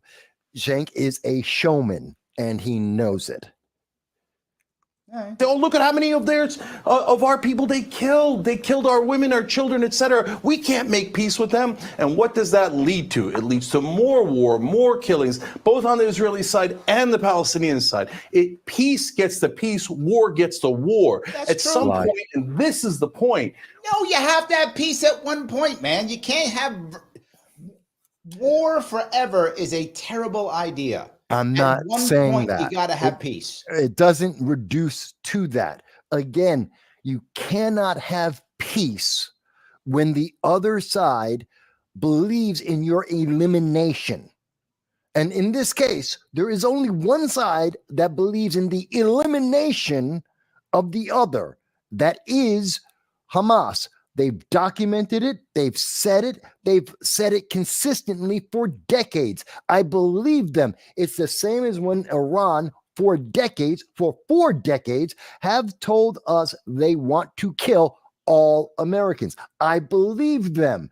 I'm not going to wait and see them do it. I take them at their word. Hamas has said in writing and in speeches and in celebrations, not only after October 7th, but long beforehand, for decades beforehand, that they want elimination. You cannot have peace with that. Again, get rid of Hamas as the government of Gaza. We can start talking about peace. It doesn't work until they are gone. Here is the point I think Dave brings up, which is the point that I keep bringing up. This isn't a season's greetings type of oppression. This is a know your place or die type of oppression. He's right. You have said yourself, they are second-class citizens. Yes. Israel believes it's their land. How can you expect them to not? This is the same thing as going, the beatings will continue until morale improves. Right? It's the same thing. The beatings will continue until morale improves. At one point, the power dynamic has to set in place, and you've got to do something to make this better. Now, look, I don't know what that thing is. I'm not going to say I know how to fix it. I don't. But they've got to stop making killing a bunch of babies isn't it. Agreed on either side. And promising that you're going to continue to kill babies until there are no more people to have babies is not an answer. And there's only one side saying that. And it isn't Israel. Stop going towards war. What are we bombing Iran for? Are we nuts? We want a giant war in the Middle East that drags us into it, robs us of trillions of dollars, let alone our kids who can get killed there, let alone the potentially millions of people who can get killed. The moral cancer here that is causing every problem we're talking about is the occupation. No. You have to let them go. No. If you're Israel, you have to let them go. If you don't let them go, this conflict and this war will never end. That's not and then true. you can call it any name you like. You can say, oh, they're terrorists and we're the good guys. They are, and that's true. More Israelis are going to die and more Palestinians are going to die. Let's do peace right now. Okay. Zero Hedge would like me to extend a thank. And that was the debate. There was a whole lot more, but we had to go for 4 damn hours. Hey, we got through the beginning, we got through the intro, and we got through the end. It's just the middle that we missed. If we had watched this whole thing, this has been a 7-hour show. Yes, it would have been a 7-hour show. Yeah. Well, let's see. Yes. So the first half was like half an hour, and then the end was like another 10. So four. It took us 10 times as much time to do. Yeah, it had been a while. We showed 40 minutes and it took us 4 hours. Yes. But again, it's I think I know for a fact that everyone in the audience and everyone they share it with, no one will agree with you or me 100%, and they shouldn't. I hope that, as was in the comments from a couple of people, that people will look into this, gain more information for themselves from credible 100%. sources, Yep, make their own decision, and then support however they think is best, non-violently, of course, to move this forward. I think that's important. And I think it's absolutely necessary because America is in this. Doesn't matter if you can disagree with me on everything else. Remember one thing. They put us in this when they killed our people, and they have our people hostage, and they are being tortured, and they are being sexually abused right now. That makes this our problem. No matter how we're going to resolve it, it is our problem, and we have to have part of the answer here. Not the whole answer, but part of it. Let me remind everybody, if you like what you see, please click the button that is like. Every button you click does help. Please do so. If you're watching on Twitter, please retweet this. You can also become a member if you like. Click that join button so you can get more of this, $49 per month, and all your stuff goes to the front just by having a member. See how easy it is? All your stuff goes right to the front. Very easy to do that, but I got to ask one more thing of you if I could. One more thing, and that is, once this show is over, please go back to whatever you're watching me on Twitter, Facebook, Rumble, whatever you're watching it on. Go back and leave a comment. It's very good for the Al Gore rhythms. Guys, I think we're done. Got to wrap this up so I can get some sleep. I'm an old man. I get some sleep. So I got to get ready for tomorrow. I'm doing this plus. I'll do at least 4 hours tomorrow. Oh, that's right. So I'm sorry. Yes, he'll be on tomorrow, guys. Go check him out on Rumble. Check Mike on Rumble at No Soundbites Allowed. All his information is on both Facebook and on YouTube if you want to see his details. I will see you all very soon.